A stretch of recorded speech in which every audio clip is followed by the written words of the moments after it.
Mm.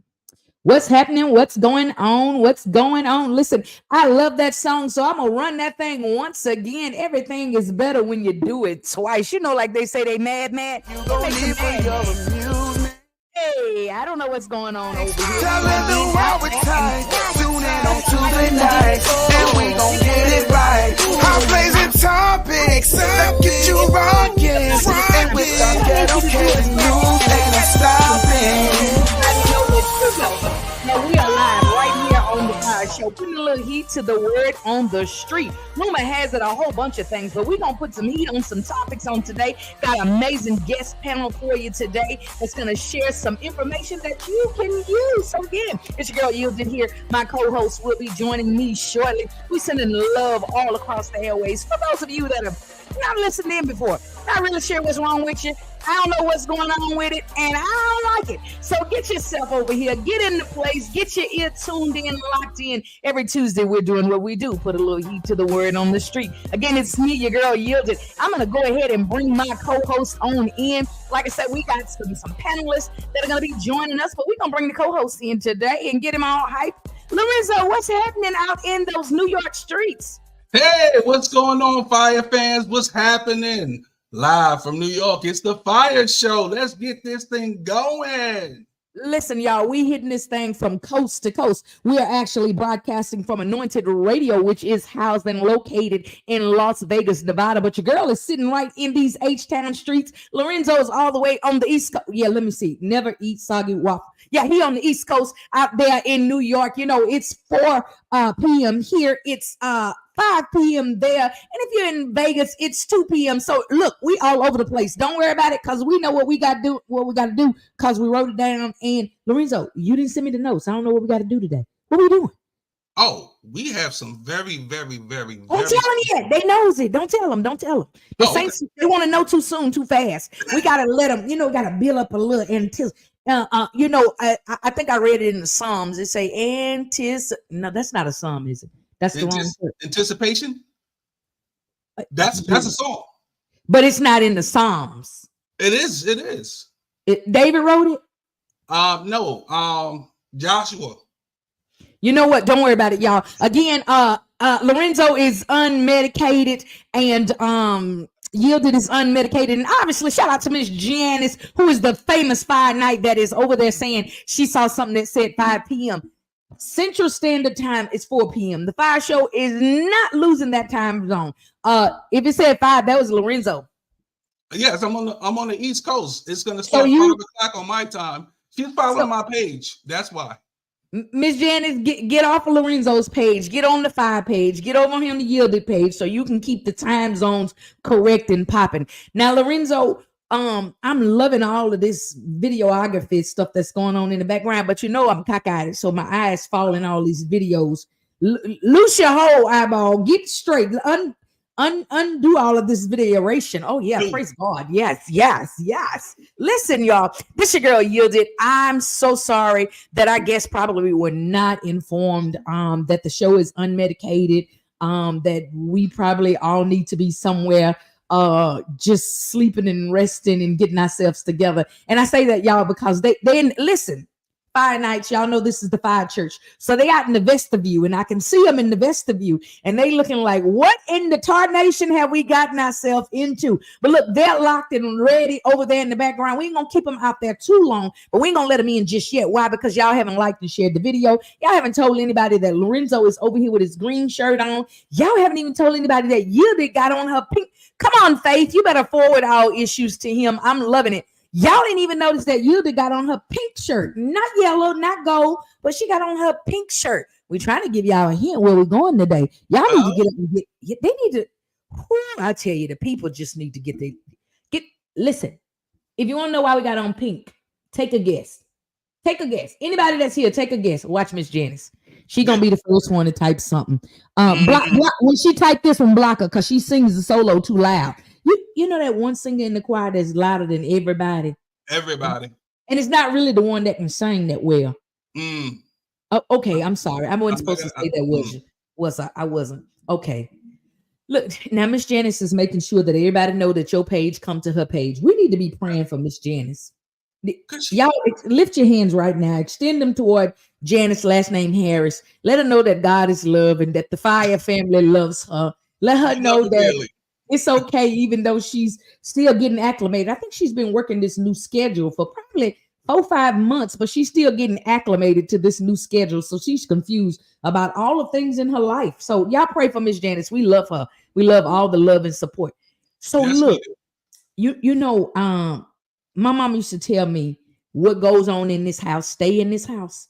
You don't go telling family business. Well, I was one of them rebels, disobedient, unruly. Shout out to Dr. Nikki Ziegler. What's going on, Dr. Ziegler? I will be in your city on the 12th, and I need to see your face in the place. We got a show coming up. I need to see your face in the place. Matter of fact, I'm going to text you the flyer right now. If you don't get a ticket and come hang out with me, then I'm going to find your house and throw eggs. But anyway. The cheap ones, not the good ones. Plastic. Is it Easter time? They got the plastic ones at the Dollar Tree? Because I'm not throwing no real eggs. This costs too much. But look, I'm going to tell some family business. So this past weekend, I was out of town. Oh boy. But GCE had a couple of comedians go over to a church. And because I was out of town, and I'm usually kind of the voice of the spokesperson for GCE, and Ike, shout out to Ike, the whisperer, the CEO and founder of Gospel Comedy Entertainment. He don't talk. So he didn't get up and say anything to the people. So somebody volunteered themselves to be the Gospel Comedy Entertainment spokesperson. Lorenzo, you get one guess. You get one guess who stood up and talked to the whole church. One guess. Miss Janice. I don't know how you guessed, but Miss Janice, rumor has it that she got up and told the people, you need to follow everybody that's on the FIYAH show. You need to follow Gospel Comedy Entertainment. You need to get your tickets. You need to come to the open mic. Let me tell you, Miss Janice told people everything except my social security number. Praise God. She didn't tell you. She didn't say where you live though. Shh. Don't give her no ideas. Oh, okay. Sorry. Don't give her no ideas. She'll be done told the people. Look, y'all, today is what? What's the day, Lorenzo? It's October the 1st. Which is what? Which is what? Easter Sunday. We ain't ready to go here yet. Oh, come on. I'm ready. All right. Golly, this man want to tell everything. I'm telling you, the Saints be wanting to tell it all. We got to get to all these national holidays. Then we're going to get to the one that you so excited about. You've been excited about this for the last 2 weeks. I'm kind of scared. Y'all, women of God, people, visitors, guests, and friends in the vestibule, y'all start praying. And y'all point your prayers toward the gentleman in green because he's too excited for some reason or another. And I'm scared. He's always excited, but he's overly excited today. So he might just, I don't know. Y'all pray, okay? But we're gonna talk about the national holidays real quickly. Can we do that? And then we're gonna bring our guests in, and then we're gonna get to the news and all of that good stuff because we got to have our guests informed so they can't sit in the foyer in the sermon and the word go forth and they miss it. Okay. So today is national. Not one thing. They can't miss anything that's going on today. Look, and Miss Janice done tagged everybody on her friends list. We love Miss Janice so much. I think her friends probably, She didn't tag the RJ. She didn't tag LaShondra. So all of y'all that's being tagged, we didn't tell her to do that. She did that on her own. Yeah, but come on in. We got something worth talking about today. Come on in. Definitely. So let's talk about this. Lorenzo, I don't know if you knew this one, but I think that you might be already celebrating. Today is International Coffee Day. So if you can turn it ever so slightly, you got to cover up that logo though. We ain't giving nobody no credit in this church. Yeah, cover up that logo. I knew you was already celebrating. But thank you so much. You said you'll drink to that? I see some folks in the vestibule turning up. Oh, y'all better turn up. It's International Coffee Day. Drink up for y'all that want to drink something else. It's International Coffee Day. So you put your cup away because I'm putting mine away. It's not what we're drinking today. No. Okay, Saints. It's just water in my cup. It's just water. No tea. But no tea today. No tea? It's not tea? It's not tea day. It's coffee day. I had a cup of coffee, a massive cup of coffee on the plane, and I went on to sleep. But it is also International Day of older persons. That doesn't even read right, y'all. So let me drop my disclaimer that I give every Tuesday. I did not make these holidays up. I am reading them from nationalholidaypeoplenim.com. So if you have a problem with this, please call them, okay? It is International Music Day. How apropos. Ooh. Considering I was just in Music City, y'all. So your girl was hanging out in those Nashville streets all weekend. Flew back in just so that I can meet these lovely ladies that are in the vestibule today. I'm super excited to have them. So I flew in. Look, I'm gonna tell y'all a secret. I got on my pink shirt because of these ladies are here, but I still got on my plain pants that don't match my pink shirt. So don't worry about it, okay? You know how all y'all was dressed when we went on COVID shutdown and y'all had all them Zoom meetings. You get up and put your nice blouse on and you ain't had the right bottoms on or no bottoms on. Y'all was dressed like Winnie the Pooh. That's me today. I got on bottoms, but they don't match this outfit. They don't worry about it, okay? Just worry about yourself. I told y'all I didn't listen to my mama when she said don't tell family business. It's Model T. It's Model T Day today. Also, Lorenzo, you remember the Model T? Oh, the car. Yeah, the old school car. Today. Wow. I wonder why they celebrate it today. Let's see what it says. It says the Model T is celebrated every year on October 1st to commemorate the day that changed how Americans travel on the road. The Model T was an iconic automobile that changed America's streetscape. We absolutely love and respect Henry Ford for introducing the car to America and contributing to its progress. Celebrating Model T is our way of paying tribute to this extraordinary enterprise. Yes. Okay, Model T. All right. Drop the top. Take the two tops. Boop. Model T. Come on. Was Miss Millie riding in a Model T? You remember Miss Millie? No, she wasn't in the Model T. That wasn't the Model T who had asked Sophia to watch her children. That wasn't the Model T. Okay. All right. See, Get away from here. You got to be, you got to be in tune to know what I'm saying. Look at this one here. She dropping commentary. You got to be in tune because Hildred's brain goes a scatter. I'm trying to prepare my guests for the things because I don't know how much information they were prepped and told about us, but I'm just trying to let them see and know that Erica B. Shout out to Erica B from the Saved and Silly morning show. She said it was a Model T that Miss Millie was driving. Miss Millie. It was the old Model T. That was 1968. Listen, Miss Millie couldn't drive that car to save either of our lives. Miss Millie was a hot mess, I tell you. But the one questioning thing that I wanted to know is why does she have on aviation gear? Because she thought she was flying. You know what? I can't. So it is also National CD Player Day. Shout out to anybody that's got a CD player. I want to see a count of hands out in the vestibule. Who got a CD player? If you're in the vestibule and you got a CD player, let me see. Somebody's shaking their head like, baby, I threw that out the window a long time ago. One of the ladies is looking like, what is that? So, yeah. What is it, Lorenzo? Someone just asked me just the other day, did I have a VHS player? What did they have to put in there is what I want to know. They still have VHS tapes. I can't. So but I'm gonna find it for him because that's my guy. So I'm gonna definitely get him one. I don't know. But I was taken back the other day when I was going into the store and the dude say, I got them DVDs. DVD? Like this was like maybe a week ago. He said, I got them DVDs. I'm like, bruh, what am I gonna do with a DVD? He said, I got the latest movies on that. And I say, first thing, how did you get them on the DVD player? And second of all, if I buy them from you, what am I gonna play them on? I'm just. And then he say, you don't have a DVD player? I said, sir, my car does not have a CD player, cassette deck, or anything. It's just got buttons. And he say, I say they're not even buttons. They touch. Just touch. Everything is touch. I don't even have a player. But I have a CD player in my car. It is National Model T Day appreciation. So Lorenzo obviously still has a Model T where he can play his 8 tracks and his vinyls and hey, them 8 tracks had about 200 songs on them. Don't come on now. My daddy used to play that. We be sitting there. We go from New York to North Carolina on 1 8 track. Come on, stop playing.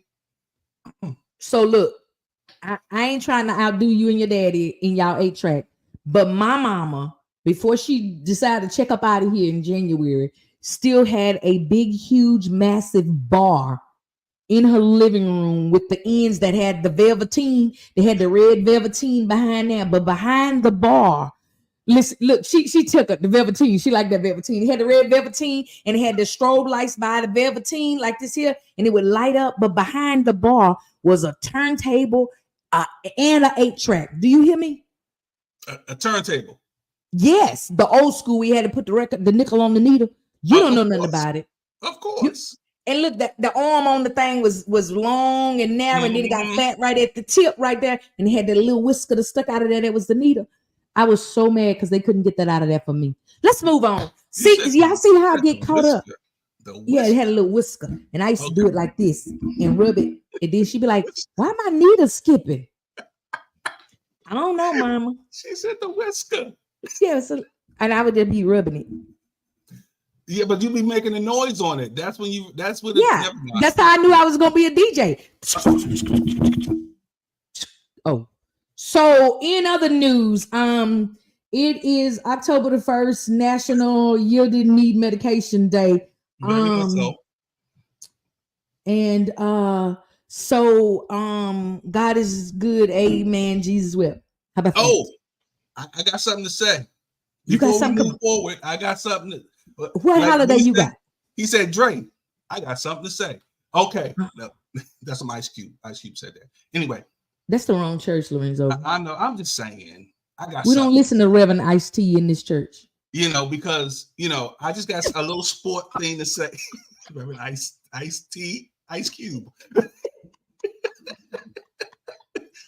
The Dallas Cowboys beat the New York Giants. I just want to say that the Dallas Cowboys beat the New York Giants 20-15. Just want to say, just put that out there. Okay. So for those of you that do not know, Lorenzo lives in the great state of New York, Long Island to be exact, is where he's from, and he is a diehard Dallas Cowboy fan. Yeah, and I'm living out here in these H-towns. We got some more fans in the vestibule. Listen, church about to be lit today. The Saints is out there. I see some folks shaking their head. We're not letting them in. I'm looking to see what my sis doing over here. She ain't said nothing yet, so we might let her in. But sis, she from Houston, so she's probably, a Texans. She's not even a Texans fan. No, she said no. She's not even Green Bay. She don't like football, I don't think. She don't like football. She just like the football players. I'm feeling in my anointing. She like the players when they got their uniforms on and when they run in the locker room. That's my anointing. I'm able to, I'm a prophet. I was prophesying. Were you feeling in your shanana? Yeah, I felt that all down in my shanana that she likes number 39, 31, 42, any of them. She like all the numbers. She likes the linebackers. She likes the front linemen when they hunch down. They got their strong arms and them nice calf. Let us pray. Amen, Father God. Thank you so much. I'm so sorry. Listen, Pastor Jay got something to say. Pastor Jay, what's these eyeballs for? You worried about you worried about it. Look, Miss Janice said just get to the news. So before we get to the news, Miss Janice, you're a viewer. You're not the program director. Who's the program director? That's Lorenzo's job. You don't run our show, Miss Janice. You're a part of the studio audience. That's why you don't have mics and we do. We talk, not you, Miss Janice. But we are so great. Oh, and then there's always one all the way from Kansas City, Missouri. Why? Shout out to Sean Lee House. Oh, yeah. Go Chiefs. Yeah. They 3-0, whatever. Who cares? Yeah, I mean, you can't win everything. Then you get big-headed. You know what I'm saying? Then you be running around here with red eyelash and yellow eyeshadow. I mean, I'm not talking about anybody that I saw on my Facebook page that had red eyelashes and yellow eyeshadow and then had on their T-shirt with their shoulder out. And I'm not talking about, I'm just saying that's what could potentially happen. So I'm not talking about nobody. Oh, Lord. All right. Okay. She said so nasty, so rude. I know the way she had her red eyelashes on. That was so rude. It was just That so was rude. rude. Did they flutter away? And Pastor Jay says the Chiefs be cheating. So we it's time for the news. But before we get to the news, Lorenzo, you were excited about one day that was a holiday today. So do you want to introduce your holiday, and then you can introduce, I guess it might have something to do with why they're here. I don't know. I don't know where you got your holiday from. You probably made it up. If you look right here. Oh, look at the ticker tape.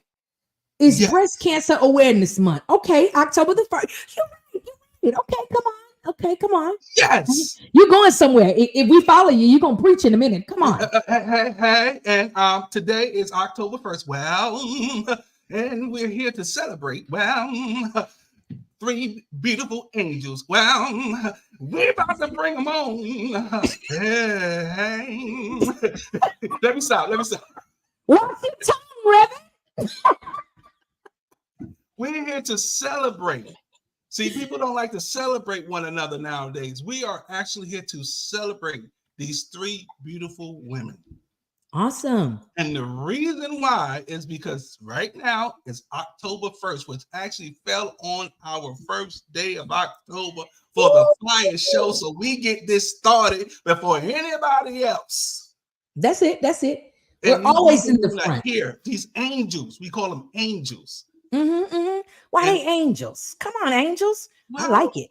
Well, I don't want to say it all. I'm going to bring them in. You're going to bring them in, and then we're going to go to the news, and then you're going to let us tell it? Yes. Okay, that sounds good. We're going to go to the news, and then we're going to let them, because they got to see the news. Yeah, I think you should have left them in the vestibule. We didn't give a disclaimer, but yeah, bring them on in. Nice. No, we're going to bring them in. All right. Coming to the FIYAH show at this present time, Miss Amber Williams. Hey, what's going on? Hit that mic and turn it on. Hi, y'all. And I'm a Bears fan, by the way, because I'm from Chicago. Not too much, Mr. in New York. I'm a Bears fan too. Lorenzo, I'm a Bears fan. Introduce your next guest. I'm gonna let them see I'm a Bears fan too. I'm gonna show I'm a Bears fan. Go ahead, next guest. I'm coming. Our next guest at this present time will be Miss Benson. Hey, Miss Benson. Take off your mic. You're muted. Come on. Hello, everyone. Thank you for having me. Oh, we're glad to have you in the building today. And we got one more person to actually bring on right now. And I don't want to mess up her last name, so I'm going to call her by her first name. Because sometimes you say the name's wrong. So, Miss Stacey, welcome. Yes. Hi. How's everybody? And it's what is it? Pradia? Pradia. Pradia. See, I told you I didn't want to mess it up, and I just right ahead and messed it all up. I'm sorry. Oh, she back. We were talking about her. Now she back. Okay. I'm back. I wanted to show Amber that I was a Bears fan too. Can I show her I'm a Bears fan? Should I show her, Lorenzo? I'm a Bears fan. I'm scared. I'm like, yeah, show her. I'm a Bears fan, just like there you go. There you go. I'm a whole Bears fan. He don't want to come in the screen, but I'm a Bears fan. You see, he a whole bear. He's a whole bear with that Dallas Cowboys on. Let's go. How about them Cowboys? You see it. So we got that in common. I'm a Bears fan. A Dallas Cowboy bear. Yes.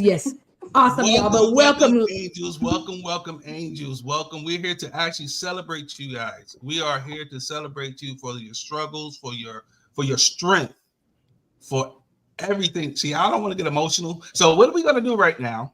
Because this is like anyway, let me just let's go Chicago Bears. No.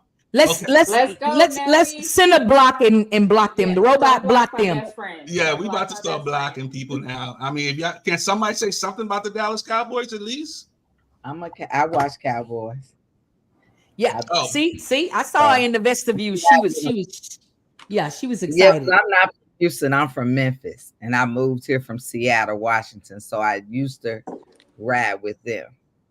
From everywhere, Memphis to Washington to Houston. Yeah. Ooh, There's definitely a reason in that journey as well.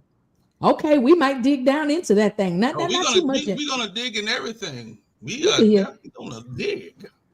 Siobhan, Jasmine, My family is Janelle. in the building. Represent. Everybody representing. And Everybody know why we here today. Come on we now. definitely gonna block her. Yeah, she's gotta go. She just the robot is not activated today. It usually blocks people that comes in here with profanity. All of these saints is coming in here cussing. Thank you so much for you all joining us. For those of you that are typing over there, you are in what we call the choir stand, which means you can talk the entire time the preacher is preaching. You can pass snacks. You can do all of that good stuff that goes on in the choir stand behind the message, okay? But when you want to sing a solo, you just type away over there, and we'll be sure to acknowledge you, okay? Even if you type like 20 times like Miss Janice, we gonna keep shouting you out, and we gonna keep putting your stuff up here. And you know, we appreciate y'all. But do me a small favor, for those of you that are looking and listening right now. I know some of y'all are here for these beautiful ladies and wanting to be a part of what they're going to share today. And so if you wanted to be a part, somebody else that you know wanted to be a part and wanted to hear. So if you could just hit that share button and share so that all your friends can tap in. Just like this lovely lady here. I don't even know what these purple things are. What is this? Music notes? Okay, yeah, music notes. She's probably singing. She loves to sing, but I don't. Yeah, she's probably unmedicated, just like Lorenzo and I. So, anyways, but again, for those of you that are there, want to go ahead and like and share the video, ladies. If you need to back out and go share it, or even text the link to somebody, not the link that you came in on, but if you want to share it from your social media page, it is on Yielded's page. You can share it. But right now, we want to make sure that we get everybody in because it's time for the news. And yes, Cassidy says she's singing. Shout out to Cassidy. Shout out to all of the lovely fire knights that are over here in the choir stand that are singing solos. Mm-hmm. Shout out to Cassidy's mom who is watching. I think she's in Georgia. She in Georgia? I think she's in Georgia, some part of Georgia. Shout out to everybody. We got Kansas City, Missouri. We got an abundance amount of Houston here. We got some other folks. Where Miss Perkins, where are you watching from? Miss Javon, where are you watching? Siobhan, where are you watching from? Where y'all at? Type on the screen. Who all's in here? All right. While they're typing where they're from, because somebody from Mississippi and don't know how to spell it. Go ahead and put the news up here and let the people be informed. Miss Dorcas, you encourage me every time you do that. Who left? Oh, she popped out. Who's that? Yielded.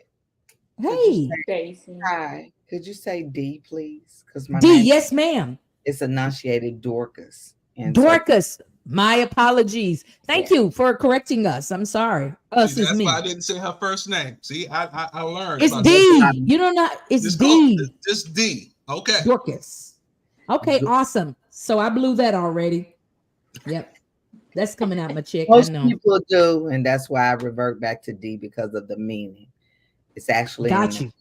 Acts 9:36. Okay, we gonna talk about that. Hold that right there. When we introduce you, you can tell us. Yes, for sure. But Lorenzo, go ahead and bring somebody's missing. Bring Miss Stacey back in. Stacey, yeah. And then go to the news because I like to see everybody's faces when the news goes on. Okay.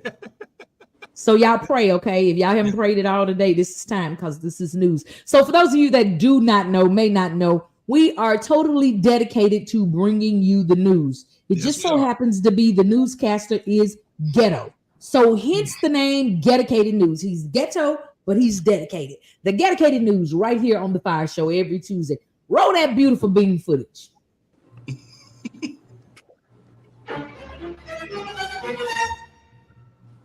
And see, that's what I was telling people. I'm like, if the tickets are buy one, get one free, that's the perfect opportunity. You get your side piece, your wife ain't gonna know because only one charge is coming off your car. That's God setting you up for a blessing. That's God giving you grace. I don't know, but people, what's up, everybody? It's your boy, Pastor.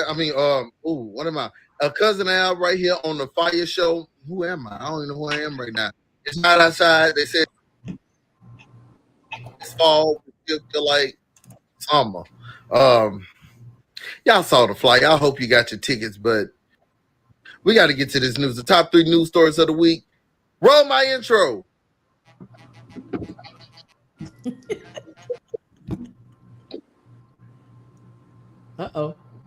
It's rolling. It's rolling. Just let it. Okay, that is. All right. Let's jump right into it. Krishan Rock. Y'all know Krishan. And first off, this lady is not kin or related or a descendant of Chris Rock. I know they name, almost look like, but they ain't none of his people. Krishan Rock, y'all know she's the toxic relationship, ghetto, ratchet enthusiast for Christ. She is a armor bearer and an ambassador for ghettoism. She's just that person. That's just her.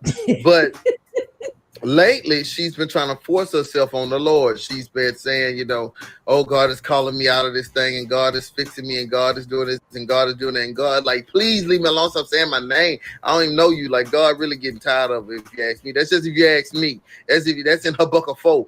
That's if you ask me.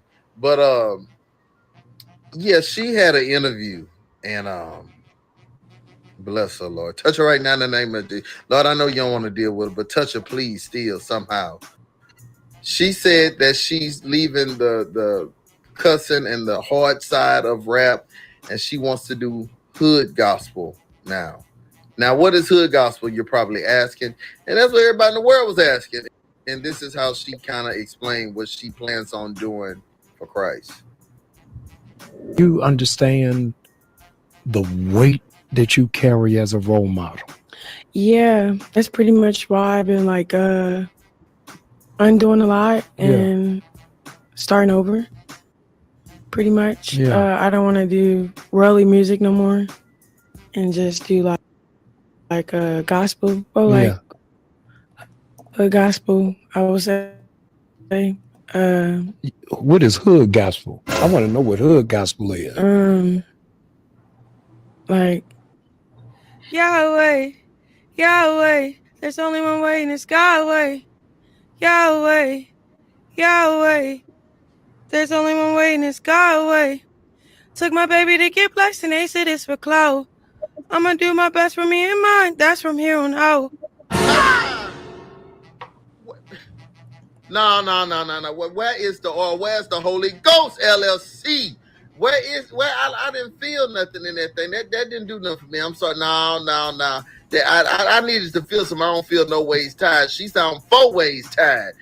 No, this ain't it. This ain't gonna do it. This ain't gonna do it. It wasn't no oil in there. So let's start afresh. I think she need to go back and let's put on the usher board. Since she like to fight anyway, let's put on the usher board and have her hold the back doors when pastor's praying, huh? And then if anybody try to get in, I bet they won't get in without a bottle across the front of their head. So, let's put her where she's best fit at, because that wasn't it, Krishan. That wasn't. And getting the right key. Speaking of the oil, number 2, Diddy. Y'all know the story. We ain't got to paint no picture. Diddy was found with all this oil in the house, right? Y'all know they found thousands of bottles of oil in baby oil, not the anointed oil that came from TDJ. I mean, not the anointed oil, but found baby oil in the house, and people were like, what he needed all that for? What was going on in there? And his lawyer said he bought it in bulk from Costco. So, some of us was like, okay, that makes sense. Maybe he was giving Nick Cannon a gender reveal surprise baby shower or something. We don't know what was going on. But Costco has released a statement that said, we don't even sell oil. So, check this out. Costco responds after Diddy's attorney suggests the rapper bought baby oil in bulk from the retailer. In a recent preview of TMZ's upcoming documentary, The Downfall of Diddy, The Indictment, Sean Diddy Combs' lawyer, Mark Agnifilo, was asked why the music mogul had such a large stash of personal lubricant and baby oil, which, according to authorities, was over 1,000 bottles altogether. Agnifilo told the outlet in the preview of Diddy, he has a big house. He buys in bulk. I think they have Costco's in every place where he has a home. The attorney then joked, have you sat in the parking lot of a Costco and see what people walk out of there with? Now Costco is addressing Agnifilo's claim, telling TMZ that none of the company's U.S. locations carry baby oil. So, Costco say don't put them in there. And they say, matter of fact, man, we going to put a cease and a desist on this thing. And if you say our name one more time, guess what? We going to put a lawsuit out on you. So, Everybody jumping on this Diddy case. I'm telling you, if you are a woman and you are out there and you need a little change to stop looking a little strange, say you was there. Get on this train while it's smoking. I'm telling you, my grandma say Diddy cut her off in traffic, and she needs $200,000 to make her feel better, and she going for it. Her lawyer say we got full confidence. We coming out with a dime. I can't. Farnsworth Bentley. All right, the number one news story of the week. Guess who's still alive? Melania Trump. Y'all, they found. I mean, I thought she was missing, to be honest. I ain't know what had happened. I was ready to put out a welfare check, a food stamp voucher, something to find her. I was really looking for her. I was like, what's going on? Why this woman ain't been in the news? We ain't seen her. But she was in an interview this week, and she talked about her husband and how, you know, all of the assassinations that went forth and were not prosperous. How she feels like it is a testament to the tenacity of her husband and how America really needs him, and he's been, you know, protected by a higher power. That's what she said, I think. I ain't know what she was saying, Harley. You know, you can't really understand it, you know. Oh, no, I don't mean like no offense. Anything I say cannot be used against me in radio, TV. So put the little thing there at the end of this so they can say it. I don't want to get nobody fired. Y'all don't know what they want to be saying. But anyway, she put out her statement in the interview. Check it out for yourself. And put the captions on because you ain't going to understand. At your golf course, where were you and what was your reaction to this attempt? I was in New York City, actually. And I saw it on the television. And as soon as I saw it on television, I called again. And he was okay because Secret Service were great. The guys that they were with him, they were fantastic. And I think both of the events, they were really a miracle in his life. If you really think about it, the July 13 was a miracle, like that much, and he could not be with us. Does this make you believe in it more in a higher power? How has that been for you? I think something was watching over him. I think he's, it's almost like country really needs him. All right, and that was your top 3 news stories of the week. Yielded. Back to you in this. Wait. Yielded. I don't know if the news got out. I don't know if people seen the flyers. I don't know if the news got out. But if you're in the Fort Worth area, we will be there October 12th. And watch this. That's an N. In a junction. What is your function? Lord, so we not only bringing you comedy, we bringing you a singer to this thing. So you finna laugh and worship and pee on yourself. It's going down. It's going down. All I can tell you is be ye ready. Be ye ready because it's going down.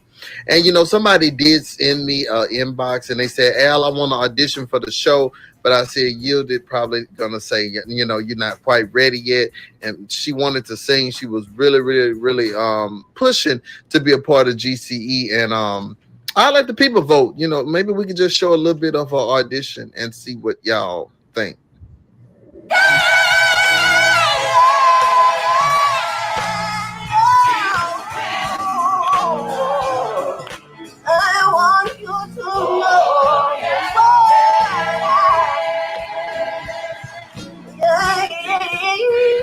And you gotta tell him no. You got to tell him no. I did.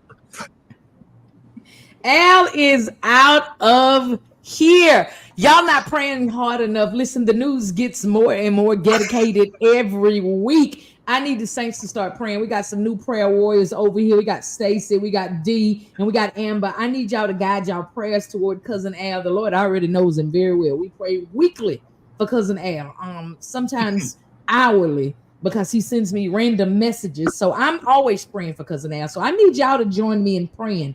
But the first story, we're gonna let the visitors talk about the story in a minute, and we're gonna let them tell their story, the reason why they're here. But I was tickled about the first lady, and I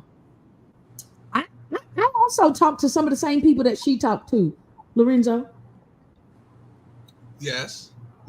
You ain't hear me? I had talked. Yeah, the number 1 story, the number 3 story.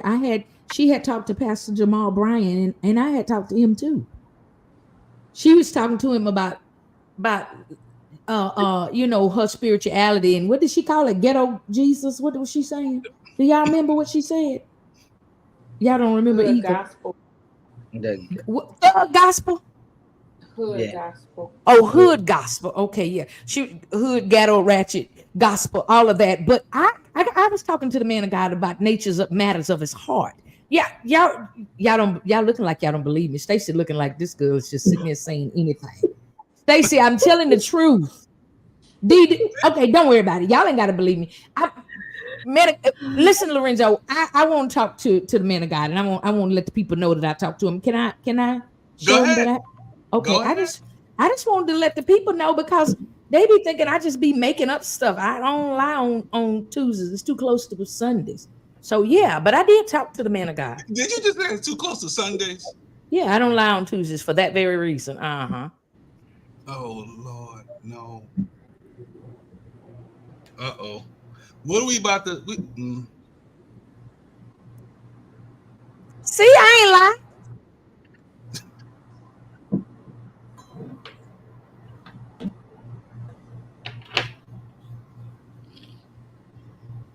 Oh, y'all having a good time?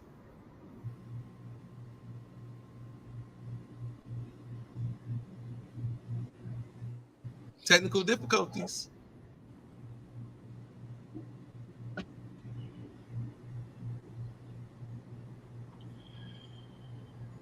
Can't hear it. You can't hear it? No. Oh wow! When you was gonna tell me that? I'm pointing to my ear. We 10 minutes. I can't see your ear. You gotta talk to me. We 10 minutes in, and you ain't said you can't hear nothing. I ain't even know you can't hear. Well, we gonna stop sharing that, because I don't know what's wrong with it and why you can't hear. 10 minutes in, he say we can't hear it. Anyways, the man of God was talking about. I had asked the man of God, you was at your church and you stood up and told the people you like this lady and you was gonna marry him. Is that why you here? Is you finna go out there and tell these people you finna marry her right now? And I was asking for my invitation and stuff to the wedding, but I have to put that up another time when we can hear it. Don't worry about it. And then I asked him if he knew about hood gospel.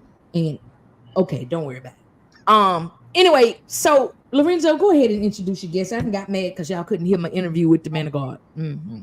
Okay. I'm sorry. We couldn't hear your interview. I was about to start sign language in it, but okay, it's okay. You must have been talking like Trump's wife. We couldn't hear her either. That's what Al said. I didn't say it. Al said it. Anyway, move right on. We got Stacey, we got D, and we got Amber. You were telling us about your national holiday earlier, and you still never told us. And I think because I kept cutting your mic off. But what was your national holiday today, Lorenzo? I said what it is. Breast Cancer Awareness Day. It's the day or the whole month? It's the whole. Okay, so follow the ticker tape. Follow the ticket tape. I told you that moving stuff on the screen makes me cockeyed. I don't look down there. I don't want to see it moving. I'm just getting nervous.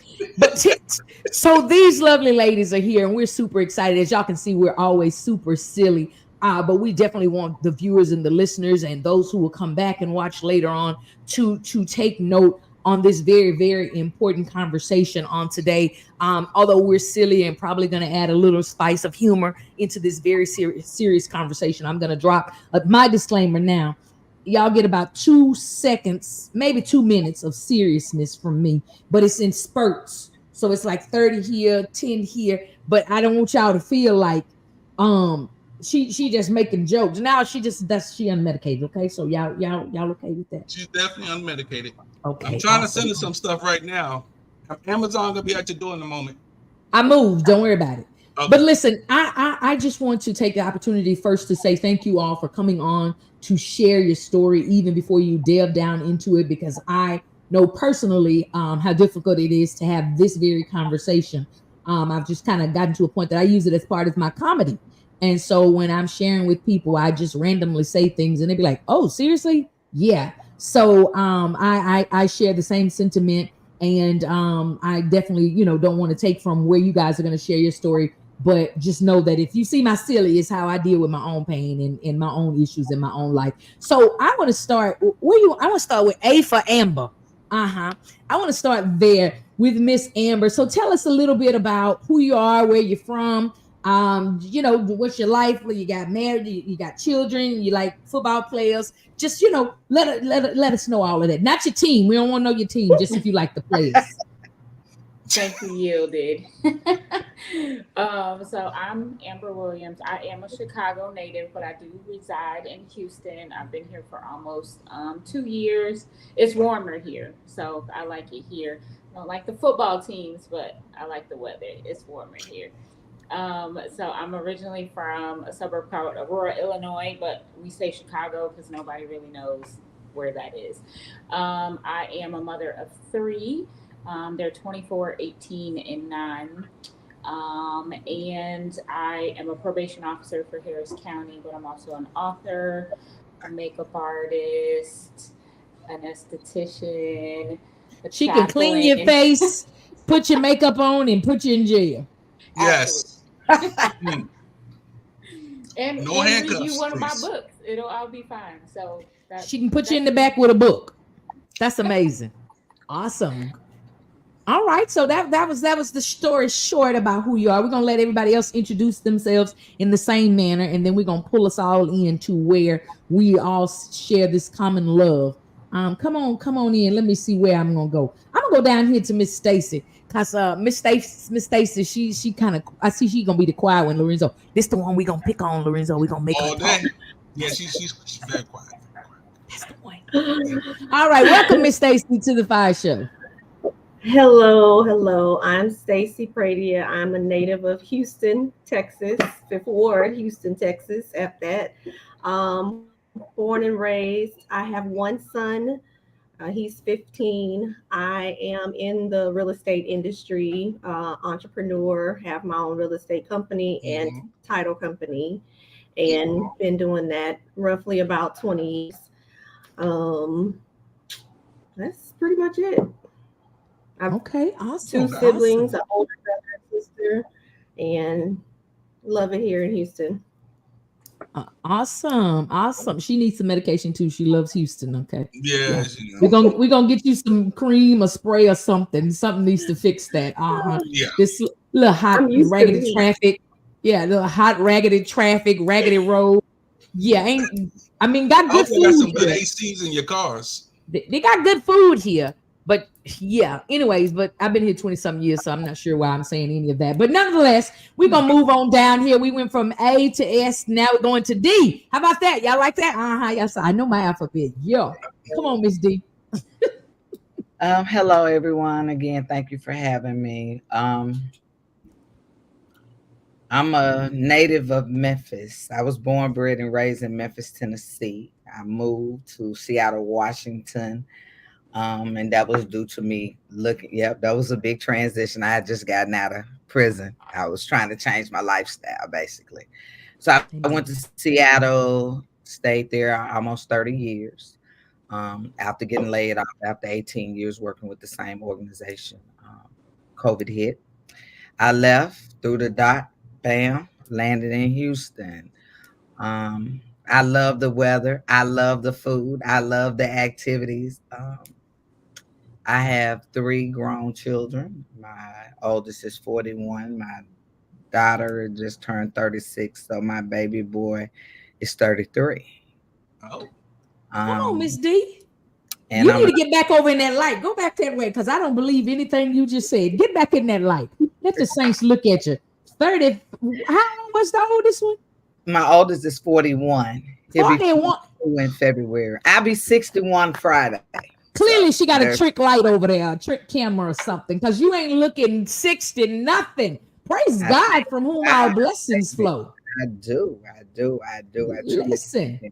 And so it's just me and my Yorkie. She's 10. So she's been my rider. We drove down here 37 hours, 3.5 days. My son rode with me. He's my rider. He still lives in Atlanta. I pit stopped in Atlanta. But I ended up this. Yeah, I see you. Yeah, my geography is a little off, but you went ping pong. Oh, mighty God. Yeah, I yeah. So I got a map right here. That's the only reason I can do it, because I don't know otherwise. Yeah, because that was big. Tennessee, Washington, the last one on the map. Then I dropped back down. But I came across kind of sort of. Okay. So how long you been in Houston? I'm new. I've been in Houston I've been 2 years. Oh, actually, I hit 2 years, September 28th. Oh, you've been here 2 years. Come on, 2 years. You happy no longer. birthday to my son. September 28th. Happy birthday to my child. Okay. Oh, that's my date. Yeah. Shout out. 2 years in Houston. All right. So listen, y'all. Lorenzo has let y'all know that it is Breast Cancer Awareness Month. These ladies are here because they belong to an organization that is housed right here in these H-Town streets. They've connected in this organization. Shout out to Miss Cynthia. Where you at, Miss Cynthia? She probably gonna be texting me in a minute. Talking about where the phone number. Miss Cynthia, don't call us today. We didn't pay the phone. We didn't pay the phone bill, so you can't call us today. Don't worry about it. You gotta join us in the choir stand. But shout out to Miss Cynthia. Connected with Miss Cynthia. I think this is probably the 3rd year that we have connected with these lovely angels. Y'all, and we're gonna tell y'all a little bit about how and why they're angels. Because they belong to this organization, and I want to let them tell you more about the organization, and they'll get to that at the end of their story. But I want them to begin to share their story in whichever way that you see fit. And I typically this my virtual microphone. I typically don't pass it to anybody, because when I pass it, they don't give it back. But because this is such a serious conversation, I want you to be able to express without Lorenzo and I asking questions. And I'm gonna give y'all a funny before we get too serious, okay? So I was out of town. I was in Memphis for the Dove Awards this weekend. I wasn't in Memphis. That's where the lady says she's from. See how the things lie. I was in Nashville. Tennessee. I just wanted to tell a lie. Sorry, but I was in Nashville and I wasn't supposed to come back today. But Lorenzo say, we got the angels on Tuesday. I said, okay, you got it. You can. He said, we got the angels on Tuesday. And then the light went off. Lorenzo said, I'm not going to sit up here with these women and have a conversation by myself with these women about this here situation. So I made sure I got back on the plane. I'm going to text y'all after the show and tell y'all what he said, okay? I told y'all I tell all the family business. I'm the one. I'm my mama's baby child. I told everything. So y'all, without any further ado, because I want these ladies to be able to share their story in a way that is comfortable for them without Lorenzo or myself, probing and asking questions that may be too uncomfortable. I'm going to extend my mic. And Lorenzo, I bet you can't guess who I'm going to pick first. I bet you can't guess. Stacey. I dropped the mic. Come on in the room, Stacey. Share your story. And again, share as much as you're comfortable with. What I usually like to do is kind of give you a little bit of a nudge and a prod to start where the initial acknowledgement came about, and then bring us into maybe even how you shared it with your family, and then what happened as far as your treatment and things of that nature. So come on, Miss Stacey. Okay. You knew you was going to be first. Yes, I pretty much guessed it. Yes, I was. Okay, so I am 46 years old, and I was back in about 14 years ago, I was at my doctor's office and he asked me to take a gene test. And so I decided, at the time I was married, and I'm a military family, retired military family, and the test was really, really expensive, but my insurance happened to cover it. So I decided to do it. And with that test, when it came back, I was found out that I carry a gene mutation, which is BRCA. So I am a BRCA2 positive previvor is what they call it, when you actually have a gene, but you don't actually have cancer. And so for many years, I knew that I carried the gene, and my doctor had advised me that I could either decide to go ahead and have a mastectomy and just do that for preventative measures, or I could do biannual mammograms and ultrasounds 1 second, Stacey. And every now and then I may just interject because sometimes we use terminology that people don't know, but mastectomy is total removal of the breast tissue. So go ahead. Yes. Or I can have biannual mammograms and ultrasounds until to determine if I have reached a point where I develop cancer. So it was a either or, do the removal or just keep doing the testing every 6 months in effort to try to catch it as early as possible. At the time, I was still really early. I just had my son. I was in my early 30s. I had decided to do the biannual mammograms and ultrasounds. And so I did that for many, many, many, many years. So fast forward, 2020 rolls around, the pandemic, and I kind of got off track with my mammograms and ultrasounds just due to what was going on in, everywhere.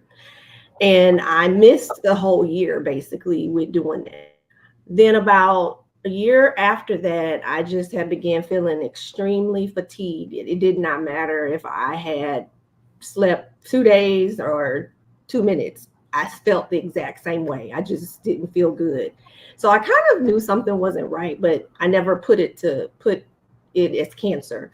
So in 23, I had some annual appointments with my physician, and I went to my PCP and we did all annual tests and things like that. And my lab work came back with some concerns. And so it wasn't like high concern. It was more like come back in 6 weeks and we see if everything, it was just something going on at that time. So I also had my mammogram scheduled and I went ahead and went for my mammogram. And then my mammogram kind of turned into like a multitude of tests, another mammogram, a couple of ultrasounds that resulted in me doing a biopsy in early December of 23. And then on December 11th, my PCP, which is another Black physician here in Houston, she called me and she just, was normally, a lot in situations like this, they'll call you into the office to talk to you, but we have a relatively close relationship. So she did tell me over the phone that at that point I did have breast cancer. And she was unable to tell me that, like, what stage or really any real information. And that was probably the most dreadful, conversation that I had, because it's really hard to receive information like that. And then you have no other information to back it with. And it's just kind of like, oh, you have cancer. And it's like, okay, well, what does that mean? What stage am I? How do I get rid of it? What do I do? And you're just kind of like just set into this space where now you just have like 1,000 questions and she can't really answer it because that's not her field of expertise. And she really kind of just sources you out to now you need a breast, physician and an oncologist that can help you navigate through this whole process. And so she did help me get to my doctors and with her recommendations. Kind of before we get to that part, I'll go in reference to how I told my family. I had not told anybody about any of this while I was going through the actual testing because I didn't want to alarm anyone. And, it was just a false alarm, basically. So I kind of went through everything by myself. But then I called my sister that day and I told her that I needed to see her in person. And so I drove over to her house and I let her know that was the outcome of some of my medical tests. And that was a really hard situation. I'm this daughter of 3 siblings. I have an older brother and older sister. My parents had me like 20 years after my brother and sister. So I'm like kind of like the only child. So my sister's kind of like a mom and a sister all in one. semi backstory, my mother is also a breast cancer survivor of 34 years. So for my sister to hear that her baby sister had cancer was, I think she probably took it really bad, really hard actually, because she actually had to take care of my mom when my mother developed cancer, because I had just graduated high school and I was going away to college. So she had already been through that with my mother, and now to have to kind of experience it with me as her younger sister. And so we decided not to tell my mom. My mom is in her late 80s and she's just at a very fragile space at this point. And so we kind of waited to tell her until after I met with the doctors to kind of get a better mind of our next steps. Like, what was I going to do? What stage? Where am I at in this process? Right. And so later on in December, right before the new year, I had met with the oncologist and kind of got a plan of action in place. And my plan of action and my care plan was to do a double mastectomy and proceed from there. So I was diagnosed on December 11th of 23. I went into surgery on February 2nd of 24, and I did have a double mastectomy. And after that point, my my breast surgeon determined that I actually had two tumors. One tumor was about 1.8 centimeters, and the second tumor was about 2.23 centimeters. So my original diagnosis was a stage 1A. After the surgery, I went from a 1A to a 1B, and I did have invasive ductal carcinoma breast cancer, which is basically cancer that's kind of through your milk ducts and things like that. I was a ER positive, PRG positive. ER positive means estrogen positive. PRG positive means progesterone positive. So I was hormonal driven cancer. And then I was a HER2 negative 1B in one. Because I carry the BRCA2 gene, the double mastectomy was like every doctor that I met with, that was pretty much what they recommended because of my high risk of reoccurrence. So my physician said that I would have to have chemotherapy. And I did do 8 rounds of chemotherapy. I finished chemo in June of 2024 this year. And then I would also have to have a full hysterectomy since the BRCA2 gene, you have a very high risk of ovarian cancer, melanoma, skin cancer, and pancreatic cancer. And so now my treatment and care plan is pretty much maintaining, tests every year for all 3 or 4, really to make sure that I don't have any signs of cancer reoccurring in any other areas of my body. So I finished that surgery in July. I had that July 31st. So I'm 60 days post-surgery. I am cancer-free, and I am in my journey now to live my life to the best, healthiest way possible. And I do take a hormone receptor pill since my cancer was driven by hormones, and basically it's to help reduce so much hormones production in my body, and to help no reoccurrence. And so that's a maintenance medication more or less that I'm going to be taking for a few years, and just kind of doing testing every however often that I'm still not sure of the exact schedule of everything, because this is all very new. I just told myself that I'm gonna get through all this in 2024. Like, I did not tarry with time, as they say. I did not want to delay the process. I didn't want me thinking and contemplating for long periods of time, and my stage more, my cancer gets more aggressive, or things change, because things can change so quickly. And so I just decided that I just needed to press forward with making those very difficult decisions, because it's very hard to decide to have a double mastectomy and to have a hysterectomy.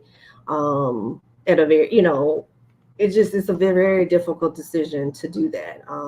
Wow. And I had a huge support system, family, friends. I've met a ton of ladies since being a part of the Angels program, and it's such a remarkable organization, and I'm so happy to be a part of it and have so many supportive people around me outside Definitely. of just my family and friends that I've been knowing for my whole life, basically. Right. Awesome. Yeah. I definitely want you to save the part about connecting with the angels, because I want that to be kind of a collaborative after everybody has shared their testimony. And we want to say, first of all, thank you so much, Stacey, for being so courageous very early on, and just, right after having gone through everything. Man, again, it takes great strength to be here to even share this. And so we thank you. Because y'all, again, Yielded just can't do serious too long. It just kind of makes me, I turn red and start crying and all that stuff. And y'all don't want to see it. It's real ugly. So right now, we're just going to pay a bill or two, and we're going to come right on back into this thing. Look, I'm going to pretend like we're giving Lorenzo, time to get himself together, but it's somebody else that need to get themselves together. So Lorenzo, run a commercial so you can get it. Greece is cheap, but the airfare costs a fortune. Paris? Not much closer, and again, airfare... What about Puerto Vallarta? Let's face it, flying anywhere is just too expensive. Wait, what's this? Low-cost airlines. With one call to low-cost airlines, you'll drastically slash your travel costs. We're talking insanely low airline prices to any of your favorite destinations. Where would you like to go? London, Rome, Costa Rica, Australia? Wow, that's cheap. So why wait? Call now to learn how crazy cheap it is to fly anywhere in the U.S. or international. Our prices are so low, we can't publish them. The only way to get them is to call to instantly hear the most amazing best deals on airline travel. It's that easy. So call now and start packing. Call 855-325-1768. That's 855-325-1768. 855-325-1768. That's 855-325-1768.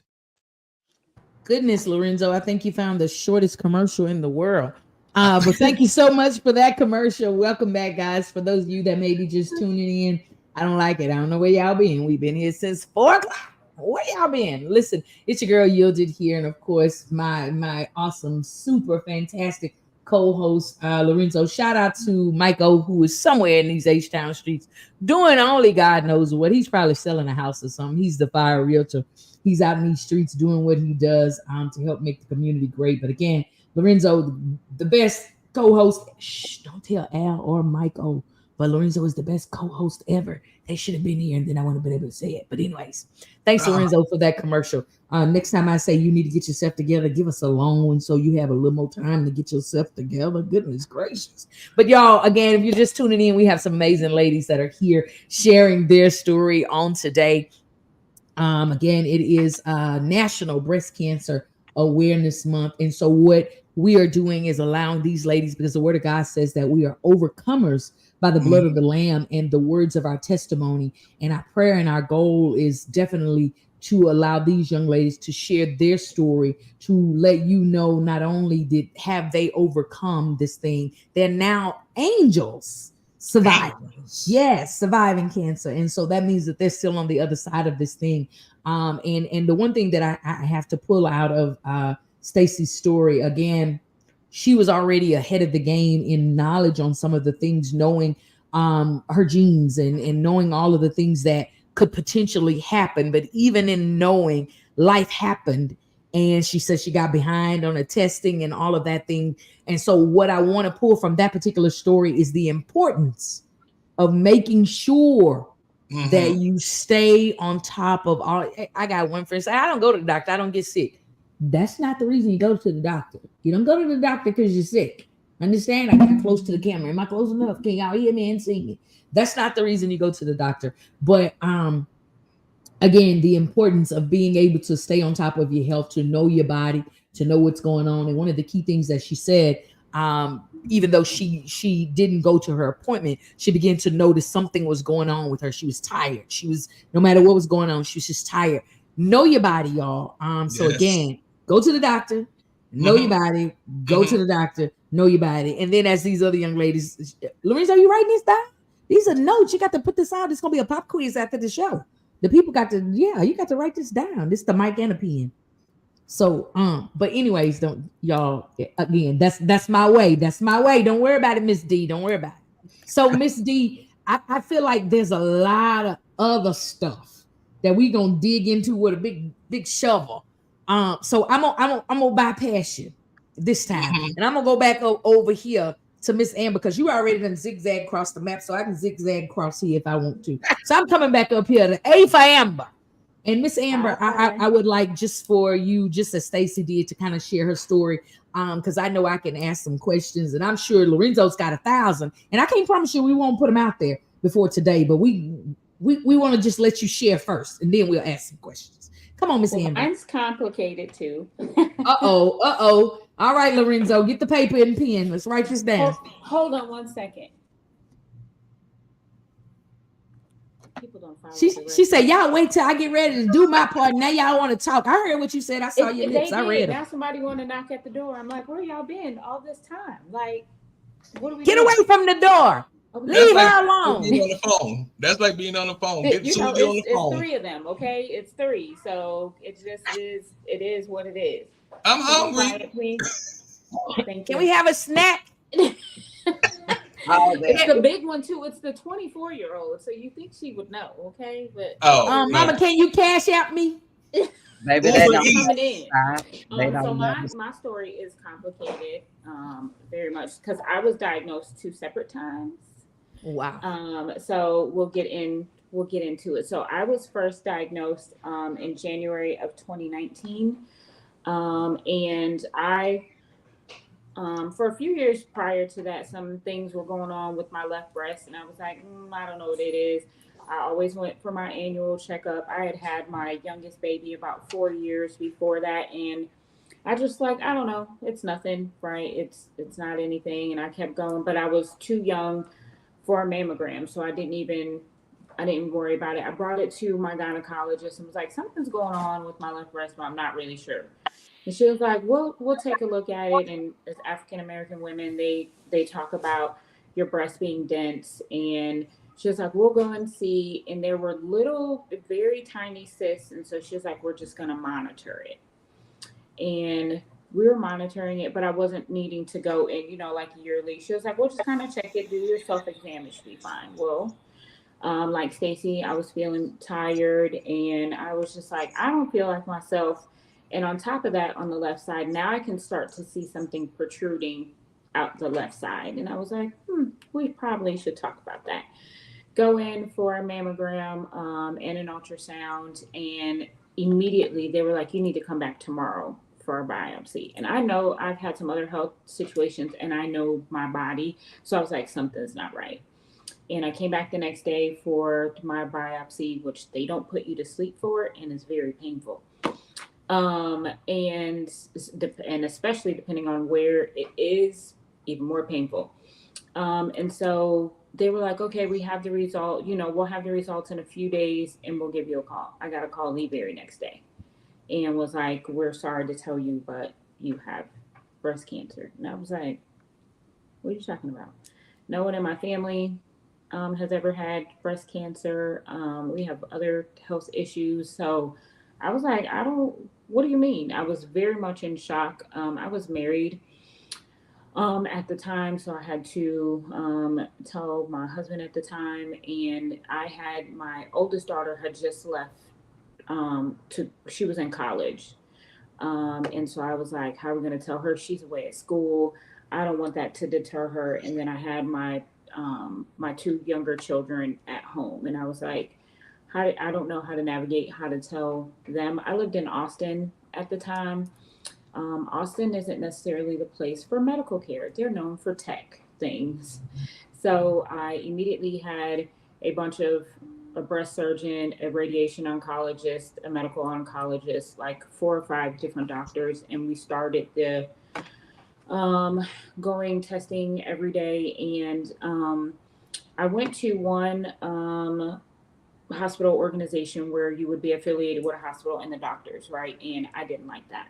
And I had no idea that you could advocate for yourself and get a new doctor, because in life you just have a primary care and a gynecologist, and you keep these people and you just keep moving. But no one told me that with my oncologist, if they weren't providing the necessary care that I wanted or thought was acceptable, I could just get a new one. So I had an advocate from another organization. She was like, well, you can get another doctor, because this doctor, I'd had all these tests done.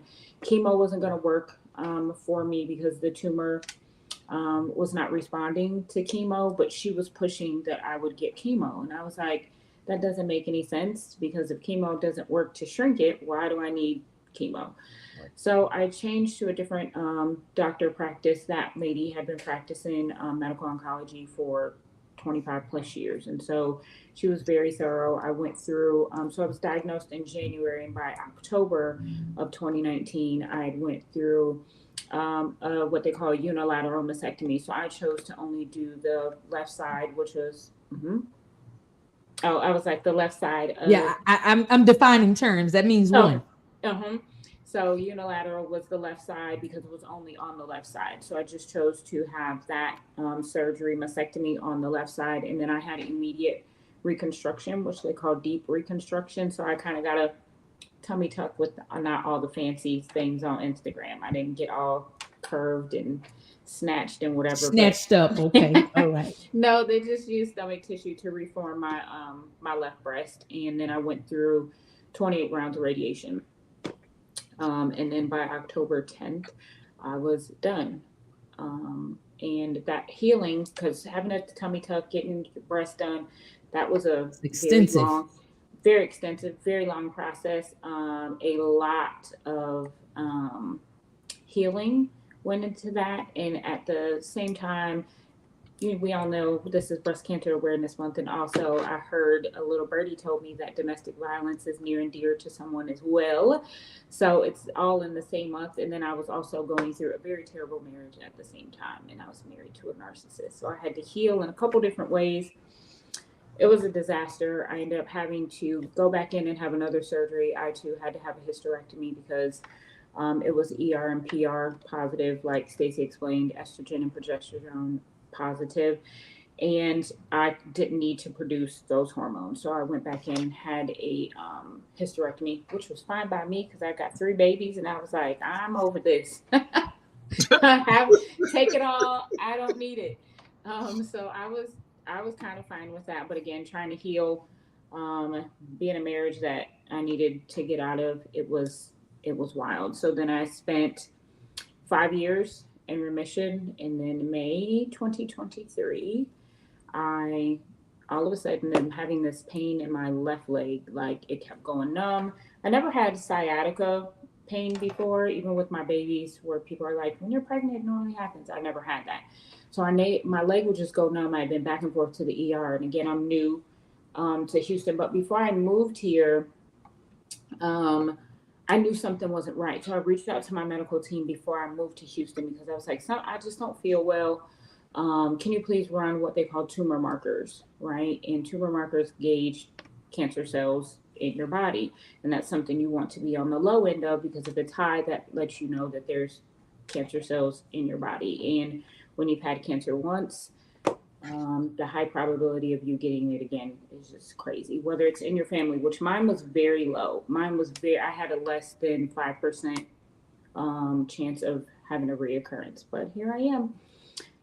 So I didn't feel well. They dropped the ball. My doctors in Austin dropped the ball. They didn't send me for my testing, all the things that I wanted to get done. So trying to find a doctor here in Houston took way too long. I went and seen an oncologist with the hospital I'm affiliated with now in March. We did a couple scans, nothing shown. But from March to May of 2023, something still was not right. And I go to the hospital. Finally, I go to Houston Methodist in the medical center, right? Because that's where all the magic happens.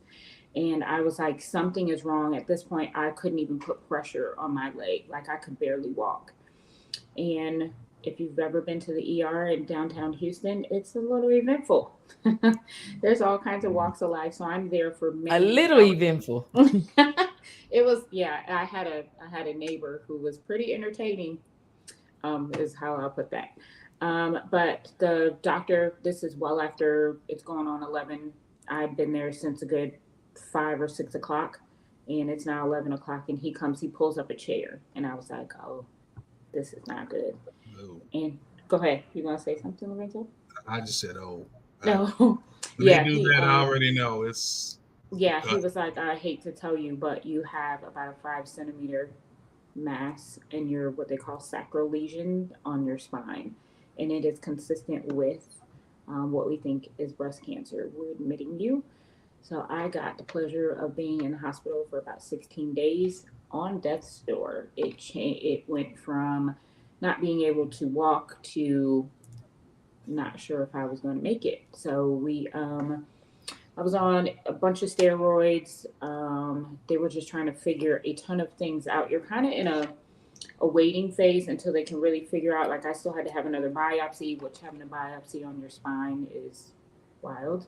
And the sound of that, yeah.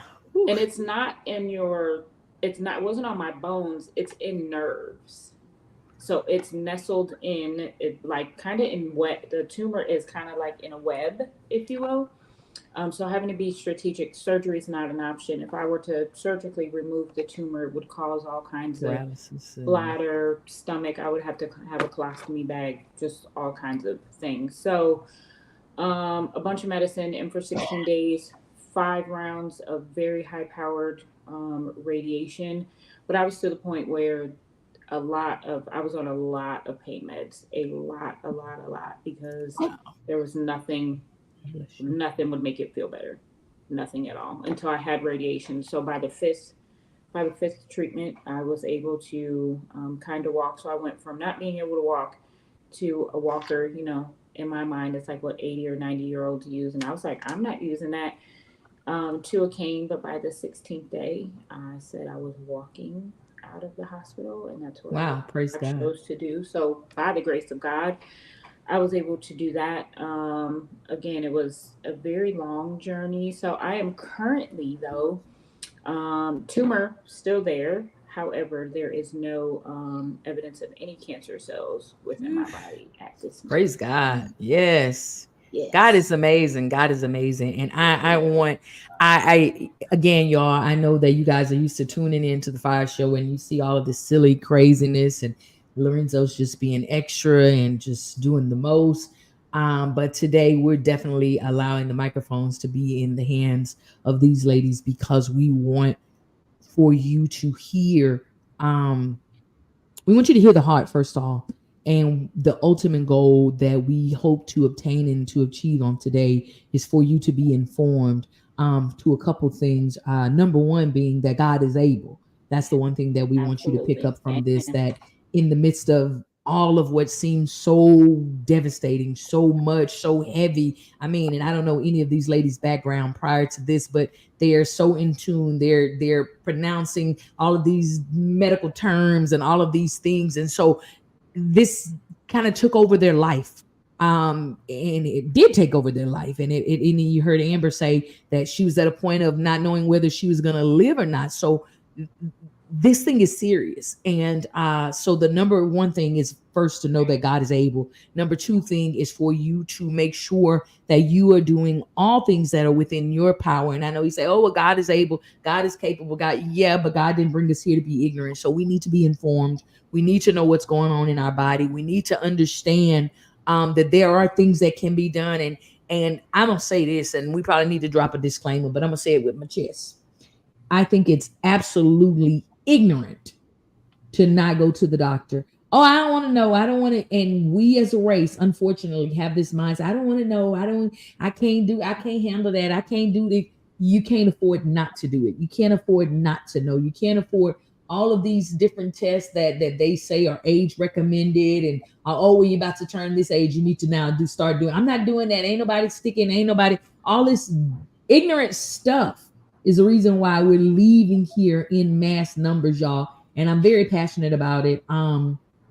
I kind of alluded to it a little bit, at the beginning of the show, but I'm definitely going to make sure that it's out there and people understand why I'm passionate about it. For the number one reason, I'm a nurse of 26 years. So I am, listening, learning, and hearing all of the things that people are saying as to why they never went to the doctor for 6 years or why they didn't do this. And you're 6 years into something that could have possibly been treated with something smaller, and now you gotta, whatever the case may be. And I just think that's frustrating for me. And so this is a passion for me for that reason. And then I'm gonna just punt the ball. Actually, I'm gonna punt the ball to Lorenzo, let him pay a bill, because it seems like he getting a little frustrated and he want to fuss at the people. So I ain't gonna let him do it.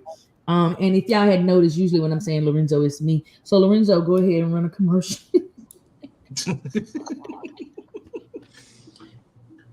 Okay.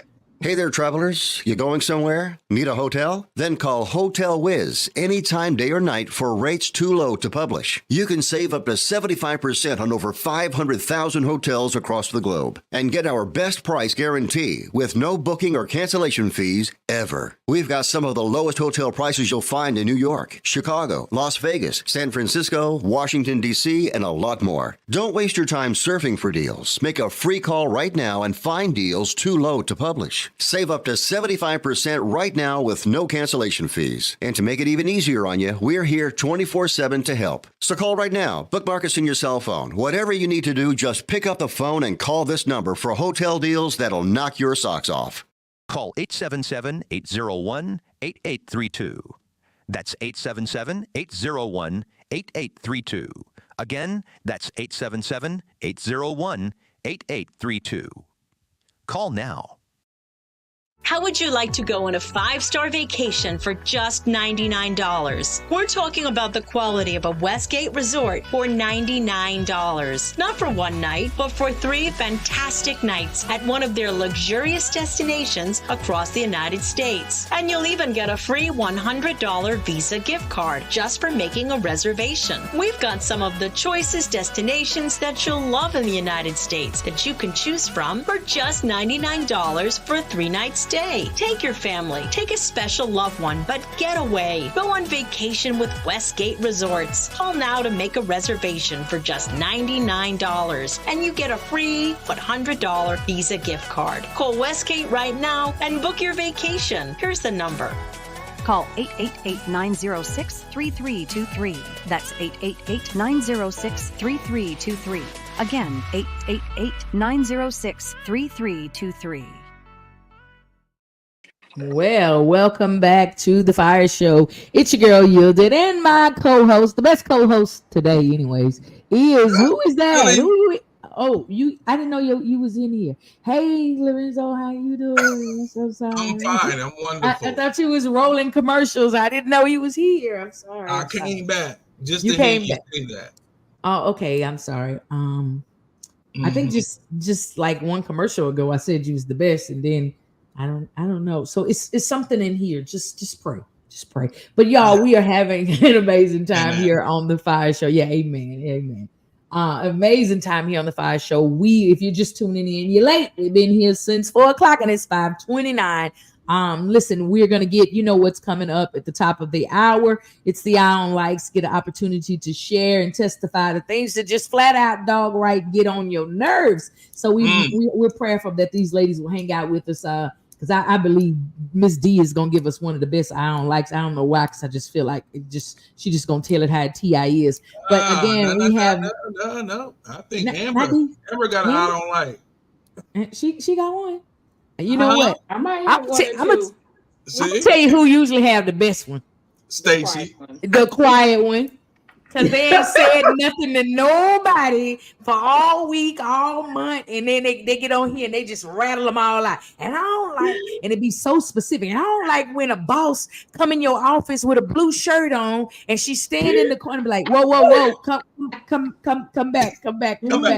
Yeah, come back. Come away from the light. So, guys, if you're just tuning in, we are having a major discussion with these beautiful ladies that you see here, these powerful ladies that you see here, these courageous ladies that you see here. And the bald gentleman there on the top of him too, he's here.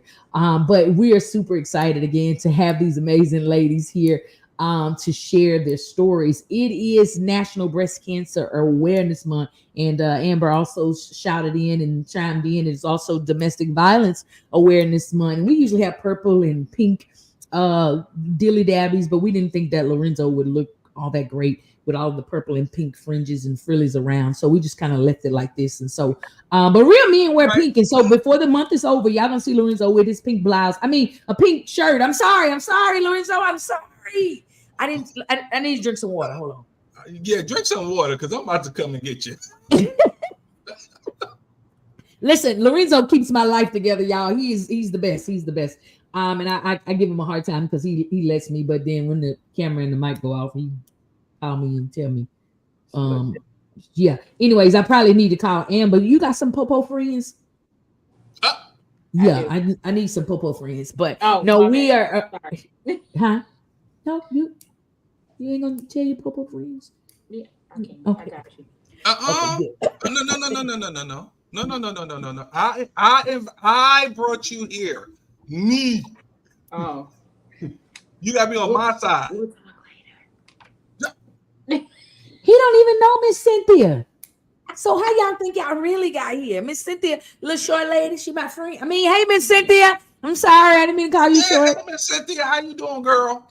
Listen, so again, we're gonna talk about Miss Cynthia, and we may be able to get her in and on the phone. I don't know the phone. Yeah. Anyways, we don't know. But hey, Miss Cynthia, thank you so much for sharing these ladies with us on today. I done got nervous over here and start coughing because I believe Miss D is going to take this ball and run around the field 2-3 times and then come back and take us on into a different realm. So if my camera go off, don't worry about it, Lorenzo. It's on purpose. Don't bring me back. Don't do nothing, because I believe D is going to take us somewhere. And I say that because the freedom. Not that the other two ladies didn't operate in freedom, because again, coming here, sharing your story is difficult sometimes, and it's a lot. And again, definitely commend Stacey, who is probably the newest of definitely of the two that just completing treatment 2 months, right? Is that Stacey 2 months? Yes. Yeah. And so, I mean, and I'm sure that her body, her strength, and everything is not even 100% at this point. And so being here today takes a lot. And so Miss D, I'm nervous, I'm scared, but we want you to come on in. And if you can, because I think maybe the light is changing outside, the sun is going down or something, I don't know. It seems like it's gotten dark. But if you can swing a little bit, come on in the room. We can see. Oh, look, you knew where to go. You've just been playing around all this time. No, that's my office space, so I'll just switch mine. Not a light too bright behind you. Yep. There you go. Stop. Right here. Like she's spinning the wheel. Spin. No, spin. I'm kidding. No. Quit playing. You play too much. Keep going. Spin. Like right there is good. Good. You good. Get her dizzy. You asked for it. Miss D, grow up. Stop it. Okay. No, so seriously, we are super excited again to have all of you three ladies here. But D, just like the other ladies have shared their story, we'd like for you to do the same. And then, excuse me, collectively, we want you guys to talk about the organization and how you guys have connected and all of these things that you do with this wonderful organization. So Miss D, come on in, tell us your story, share it with us, let us know. Okay, well, my journey, because this is truly a journey. It started, I went to do my mammogram for my 60th birthday because I hadn't done it in about 5 years, because in 2015, I was in school getting my bachelor's. I went back and got my master's, right? So I've been working full-time, same organization, how we had to set up. I had to work the 30 hours, but I still would have to do my intern hours. So life was passing me by, and I was forgetting the importance of it because, first of all, breast cancer runs in my family. I have a auntie that's a 30-year survivor. I call her Shouty Low. She's still living. She's 78. Ooh, wow. Yeah, she about 4x4, and she swears she 4'7", but I just let her have that. Don't do Shouty Low. Don't do Shouty. And then I have two aunties who passed away. So breast cancer and lupus runs on my mother's side. So I've always been cognizant of, you know, that piece of around the importance of me doing the mammogram. So it's my 60th birthday. I go in on the 2nd. I hadn't been. I go to this place called Solace because again, I've been at this point. I've only been in Houston probably about 8 months, so I'm brand new, and that was the last thing I wanted to hear. So I go to Solace on the 2nd. I had friends that flew in um for my birthday, and we went all down to Galveston. We got the Airbnb, so we're hanging out. And Monday, I get the phone call, and they're like, "Miss Benson, this is such and such. We saw something," and I'm like, "And we need to reschedule you." So I'm like, "Okay, schedule me." So, because again, my brain never ever went there because I'm knowing that this is something that could possibly happen. So I didn't really take it like that, right? So um, they scheduled me a couple weeks out. 2 days before, I get the phone call, and they're like, "Miss Benson, this is such and such calling from Solis. Your insurance won't pay for a second mammogram, and you'll need to bring $1,000." I said, "What do you mean? This is something. If you saw something, it's a follow up. So you didn't code it right. I ain't understand that." And she's like, "Well, if you like, I can hold the appointment." I said, "Yeah, let me see what I can work out." So I get angry. I call the insurance people. I cut them off. Um, a week later, I'm driving up Fuquay. Now, mind you, I'm new to Houston. All I can tell you is I live off the 45. 30 minutes to Galveston, and I'm in South Houston, right? And pronouncing it Fuqua lets us also know you're new. But go ahead. We Yeah, won't make fun of you just yet. I'm gonna come back to that. so Fuqua is what. It's So Fuquay. when Stop Fuquay, it, D. you play too much. So I'm riding down the street. I swear to God, I'm riding down the street, and I'm coming over the 45 because I live like a couple of lights, and I see the breast cancer bus with the emblem. I bust a U-turn from the right hand lane. And I followed the bus because in Seattle, I'm a social worker. So I've been doing social services 20 some years. And when you see a breast cancer bus, that generally means they're going to a location that serves underserved communities, or it's going to be somewhere where people with no income or low income can get this second mammogram. So I buses the turn, they turn on Featherwood. And I'm like, this man going in the back, what's really going on? So I I know goes back. exactly where you are, by the way. I know exactly the location where you are. Okay, so I go back there and I'm like, but I'm so curious. I still go inside the building. I go in, and the lady's like, "You got an appointment?" I said, "No, but I need to talk to somebody because I ain't got no insurance." So Solison told me they see something, breast cancer runs in my family. They grab my hand. The lady, they were just amazing at the Rose. She was like, "Miss Benson, just breathe." And I'm like, "Ma'am, I'm sorry, but I need an appointment. I have no insurance. So what type of way can you guys assist me?" They give me a 2-page paper. I fill it out, and like 2, 3 days later, it wasn't more than 3 days, they called me and they're like, "Miss Benson." So now we're at the end of October. She's like, "Miss Benson, you've been approved. Your first appointment. Can you come in on the 2nd?" Now I go in on the 2nd, which is on a Thursday. I go in. I'm connected to Dr. Malillo. I'm not knowing Murillo. at the moment. She's the Yes, founder of the Rose. So I'm laying there and she's doing me the ultrasound, and I'm looking at boom, the pictures.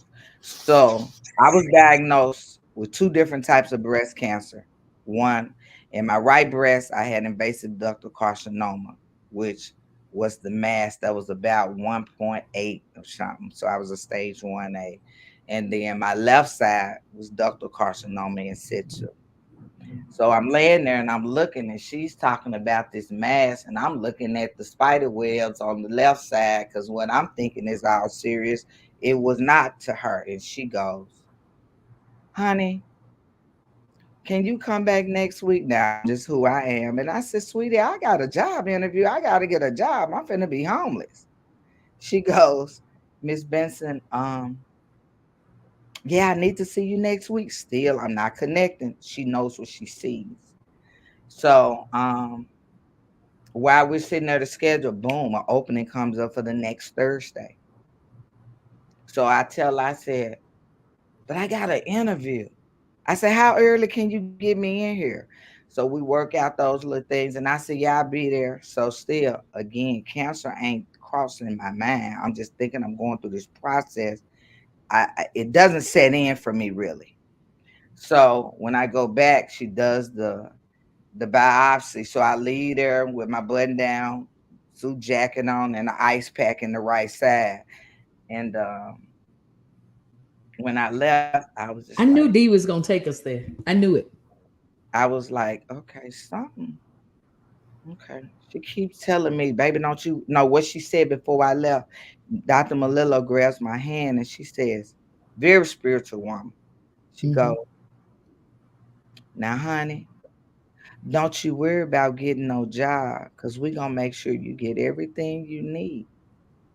I said, Dr. Malillo, baby, my savings is gone, but okay, still. Boom, I get in the car, I go to the interview.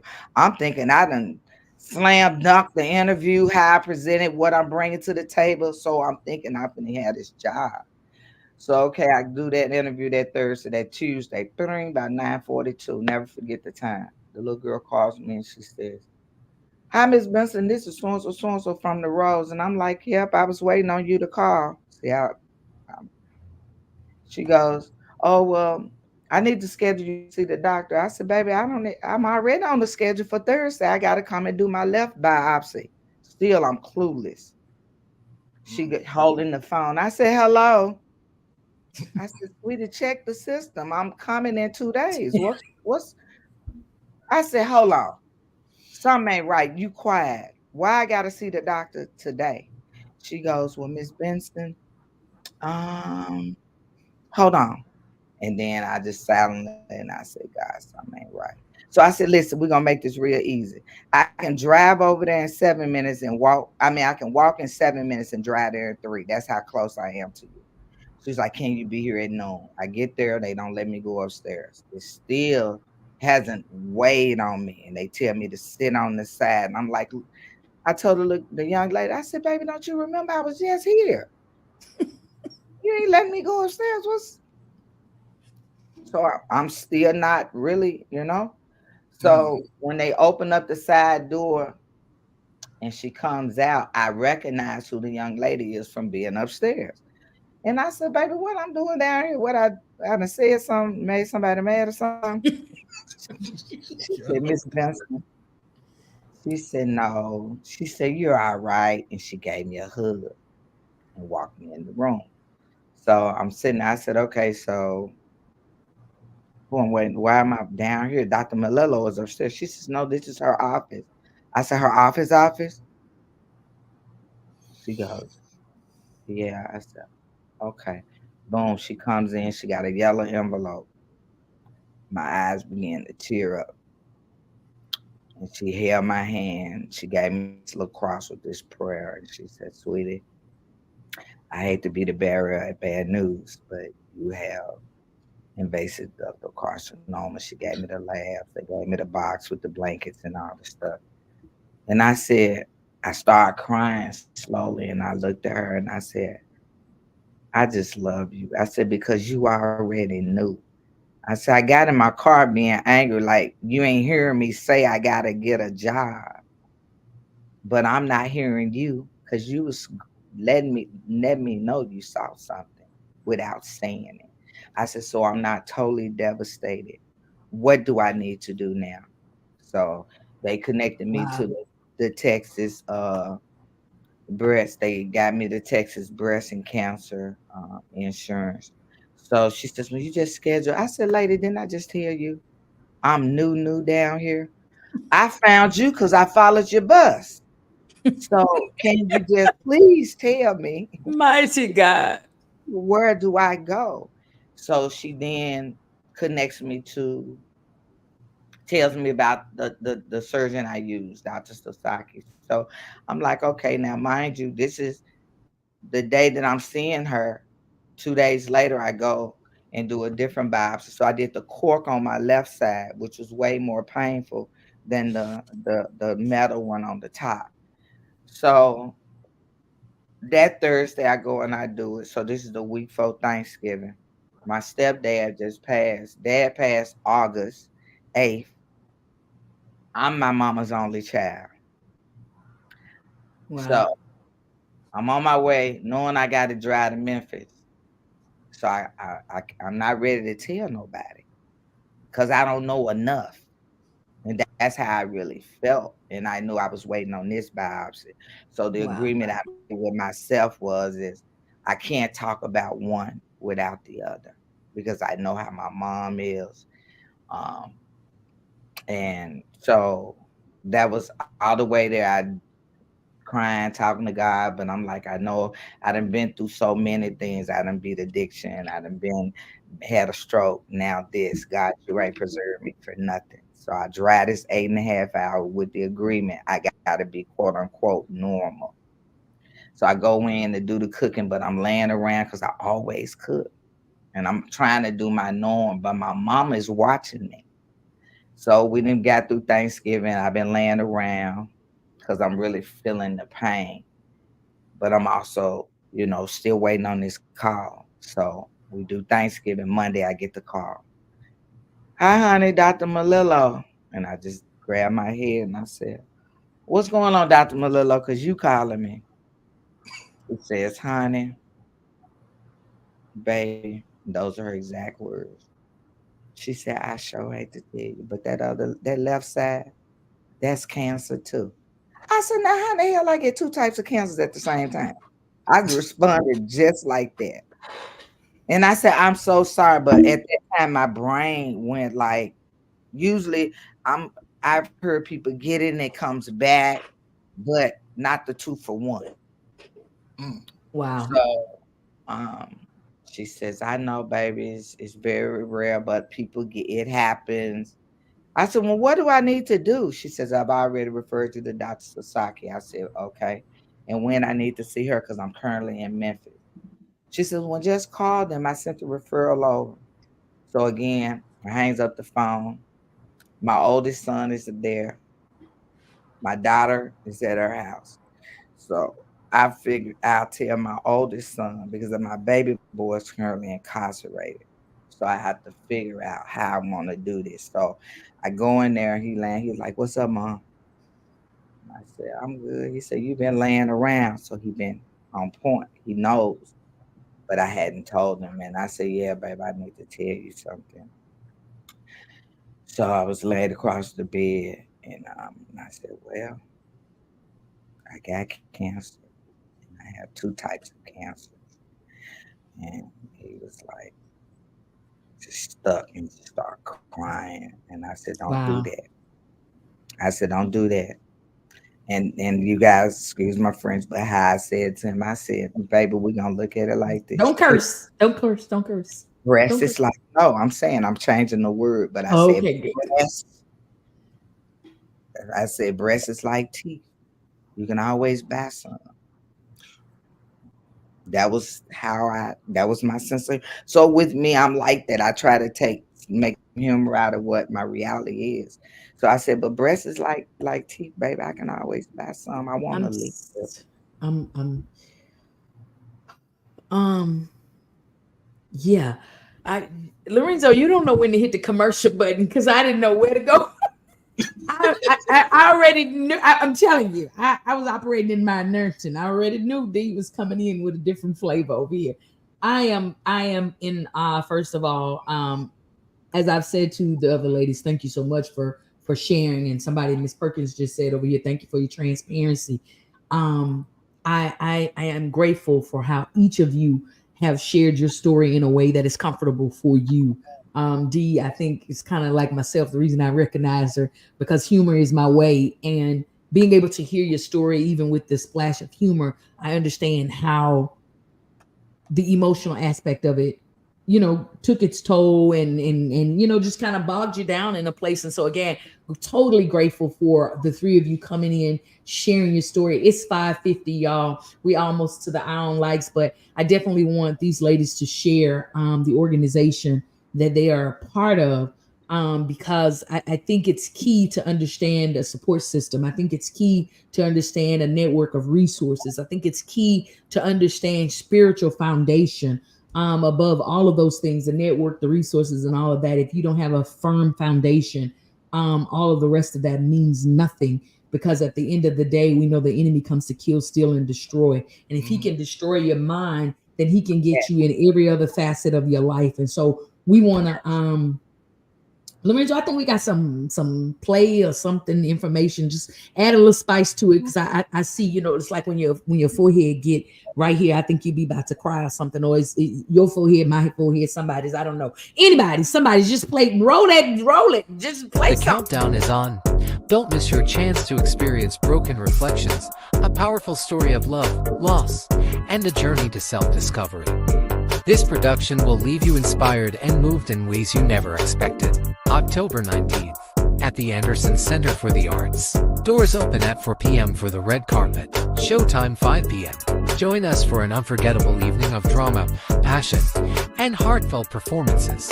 Broken Reflections, not just a play, but a reflection for us all. Get your tickets today. How would you like to go on a 5-star vacation for just $99? We're talking about the quality of a Westgate resort for $99. Not for one night, but for 3 fantastic nights at one of their luxurious destinations across the United States. And you'll even get a free $100 Visa gift card just for making a reservation. We've got some of the choicest destinations that you'll love in the United States that you can choose from for just $99 for a 3-night stay. Take your family, take a special loved one, but get away. Go on vacation with Westgate Resorts. Call now to make a reservation for just $99, and you get a free $100 Visa gift card. Call Westgate right now and book your vacation. Here's the number. Call 888-906-3323. That's 888-906-3323. Again, 888-906-3323. Hey, we're back. And welcome back to the.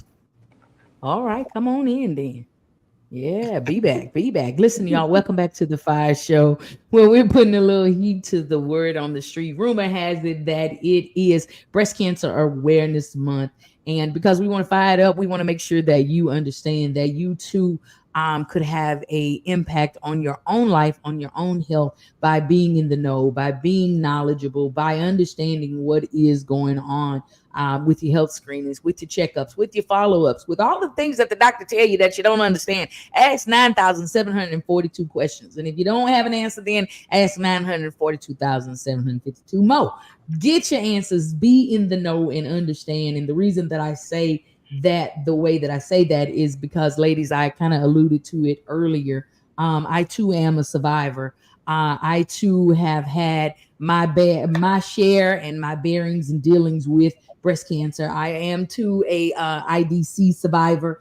All of the goods and the bad and the ugly of all of that.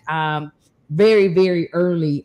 It was after the birth of my first child, and had I listened to my initial physician, then my situation probably would have gotten a lot worse. It's like, oh, you're too young for that. You just had a baby, and that's your mammary glands. That's the the glands in there with the milk production, and that's why they're swollen. That's why they're enlarged, and that's why this and that.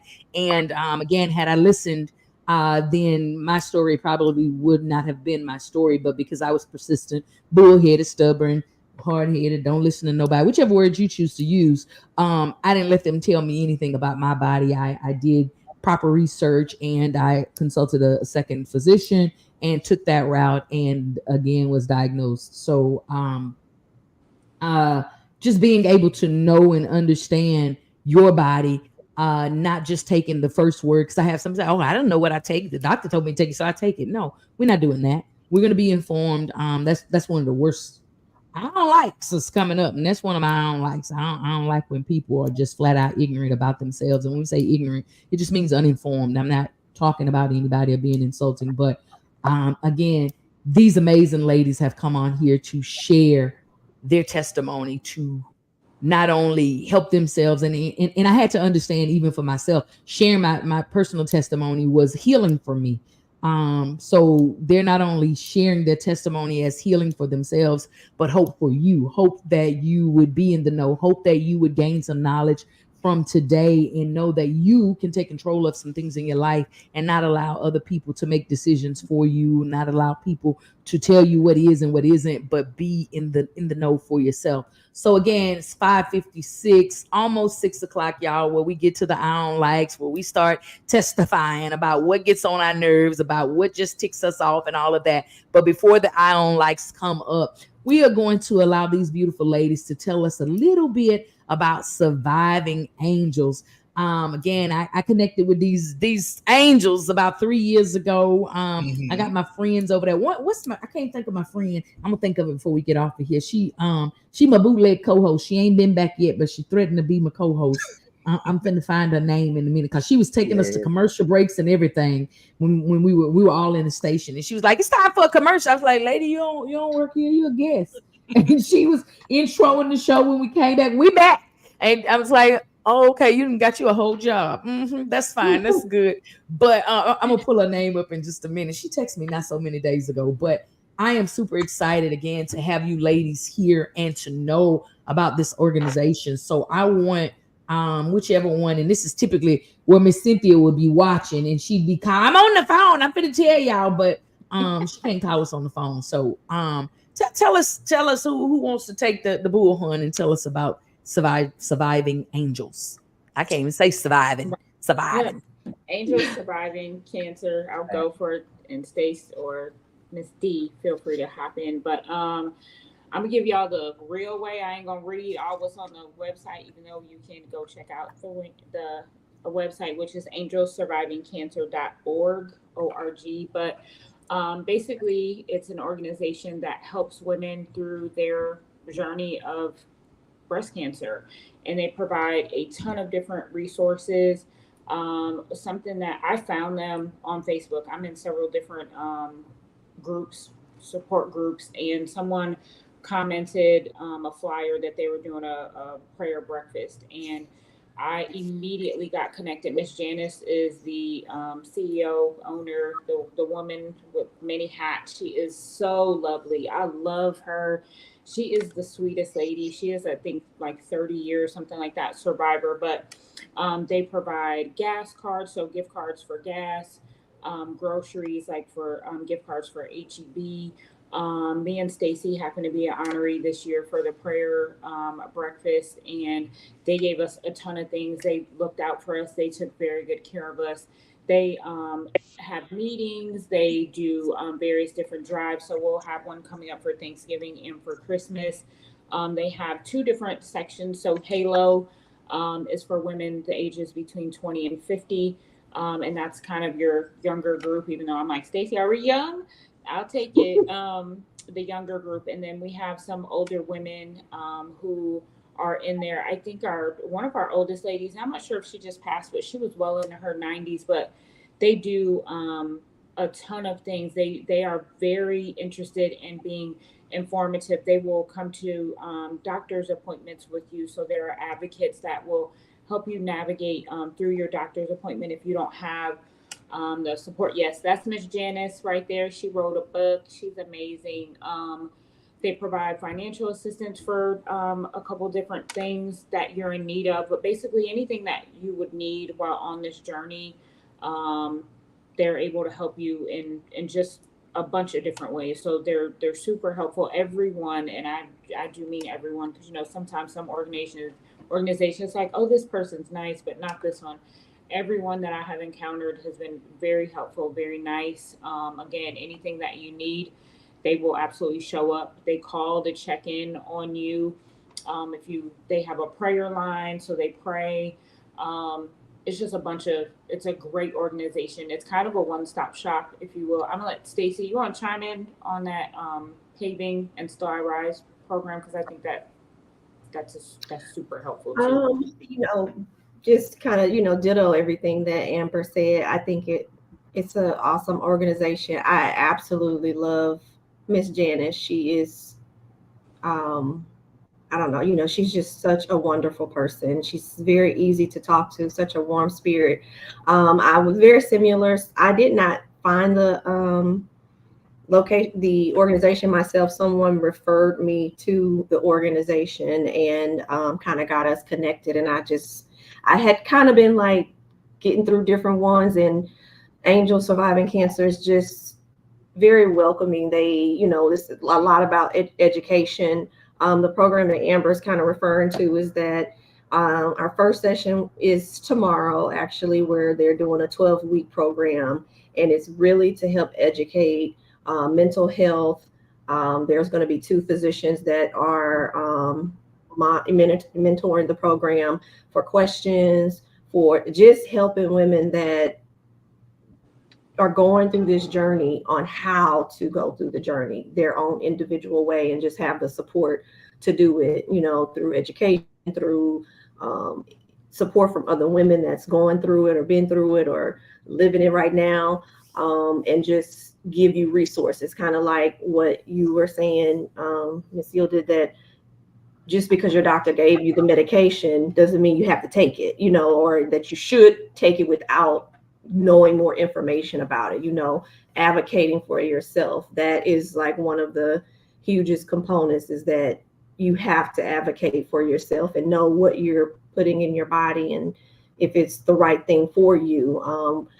In one of the meetings, and it's something that they really promote, is that some women don't even know what promotes their cancer, like what actually is driving the cancer in your body. And some women don't know to even ask that question. And so getting information from people like Miss Janice and Angel Surviving Cancer to know that you can advocate for yourself, you can ask questions, you can, want the information so that you can do your own research. And it's such a great place to be. And I think anybody that I've met, like Amber said, everybody is just very welcoming. I haven't met anybody that I'm like, oh, I hate going because I don't want to run into, it's never like that. It's just very, very welcoming. You feel like you're with family. Awesome. That is fantastic. It is always good, again, to have a huge support system. And as I've talked to, some of the members over the past 3 years, everybody has the same testimony. Like you said, nobody's whispering in saying, none of that. It is always positive, and the events and things that are going on. I had intended to come to the prayer breakfast, but I had something else going on because it was like right by around my house or workplace or somewhere, and it was close. And so I was like, I could easily go there and this and that, but it didn't work out that way. But always seeing everything that's going on. I saw the new merch that came out, that the new shirts that came out. I think I got an email yesterday or day before yesterday. About the new merch. It's dope too. Y'all look, y'all be in y'all want that jacket, the little jean jacket. I'm like, let me see. Oh, let me yeah. see Sweatshirts. Jacket. I'll see. I'm gonna have to check it out. So Saturday was my first time. I met Miss Cynthia by way of, I was at a lymphedema because I'm living with lymphedema. I didn't get to that part, but I have lymphedema, so I have to have the sleeves and the vest. So the lady from the Rose told Miss Cynthia about me. So I went, and when I went in there, Miss Janice wasn't there, but I felt very, very welcomed. And it just felt real good, real safe. I enjoyed it. So I told them look at that. They calling these junkie jackets, where it's got all of the stuff on and all that. So this is a nice junkie jacket, and I can put me some pins on there. Oh, listen, here's everything. You hear me? I'm gonna buy me 2 pins, one for you and one for me. Every pin I get to put on the shoulders. I need this in my life right now. I'm gonna see, can I go order this and get this pressed down and shaken together? This is nice. Yeah. This is the little Nike hoodies is nice. Y'all be over there at the store. I ain't gonna name no name. Buying these shirts that you wash them, they be white instead of pink. Come on over here to Surviving Angels and get you some of these here shirts right here. Angel Surviving. Y'all know I'm special needs, but get you some of these shirts over here. I go, look at this one right here is dope. Yeah, that's cute too. Get you. I got me some hot pink shoes. I bought it. Anyway. Let's just stay on task. I'm sorry. But y'all, an amazing organization. Have met some beautiful ladies from this organization that have been just sharing their testimonies and just being testaments to anybody that has endured or even knows somebody that is enduring, and just offers so much love and so much support. And at a time like this, man, you need support beyond support. You know what I'm saying? And so it's impressive. If you didn't see, they help with tuition, they help your children, they just do all kinds of stuff. So man, get connected to these angels. Donate, volunteer, go hang out. You don't have to be a survivor. You don't have to have a die. Go be a part. Make sure that you are doing your part. Tap in, love on these women, like she said. And I know Dr. Murillo. First time I met Dr. Murillo, it was at her office.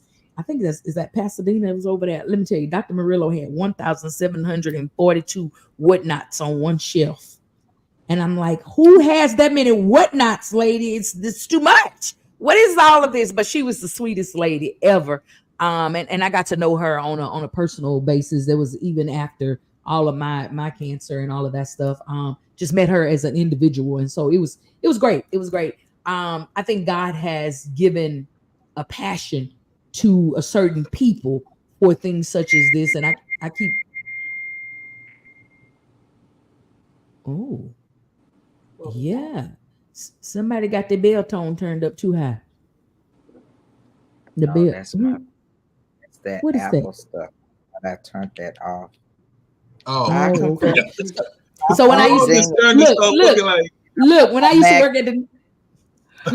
to work at the nursing home, the little seniors would come up to the desk and they had their hearing aid turn up too loud and they'd be whistling. They couldn't hear, but we.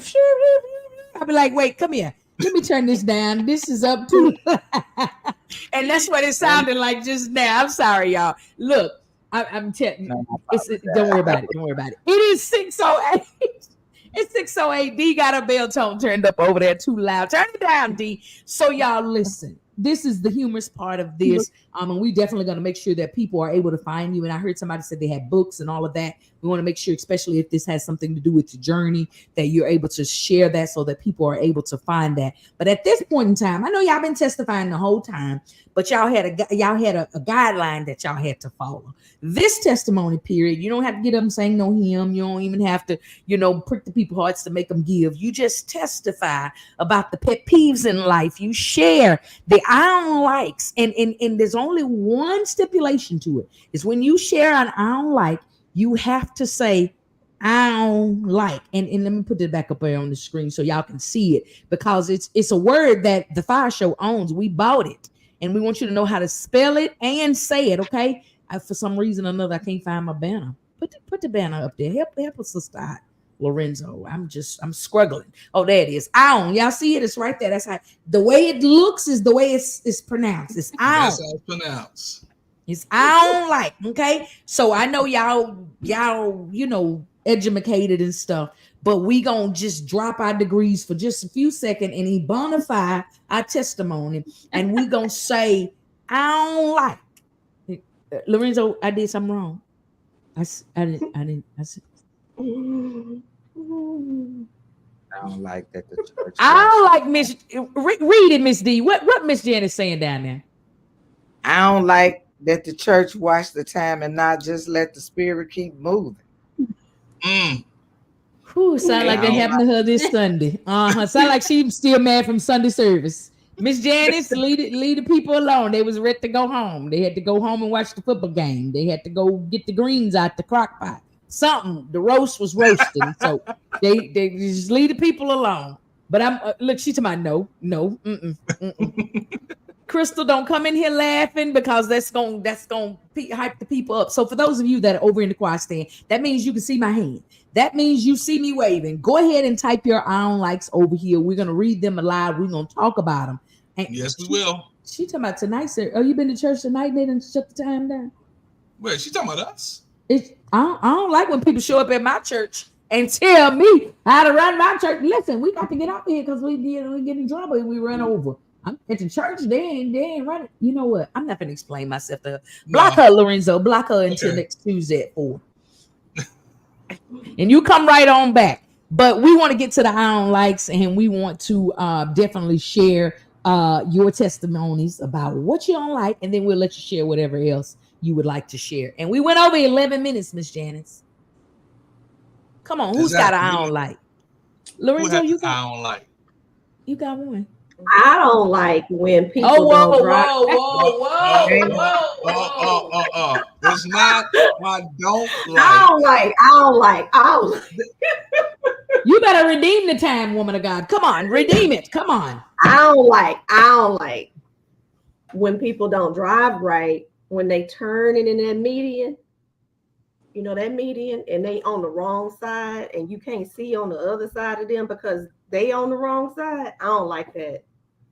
And then they don't even have the decency to be like, go. You know you Come wrong. on, let's go. Won't you tell the people ain't nothing coming because you on the wrong side? First off, you on the wrong side. I be wanting to just like put it in parking.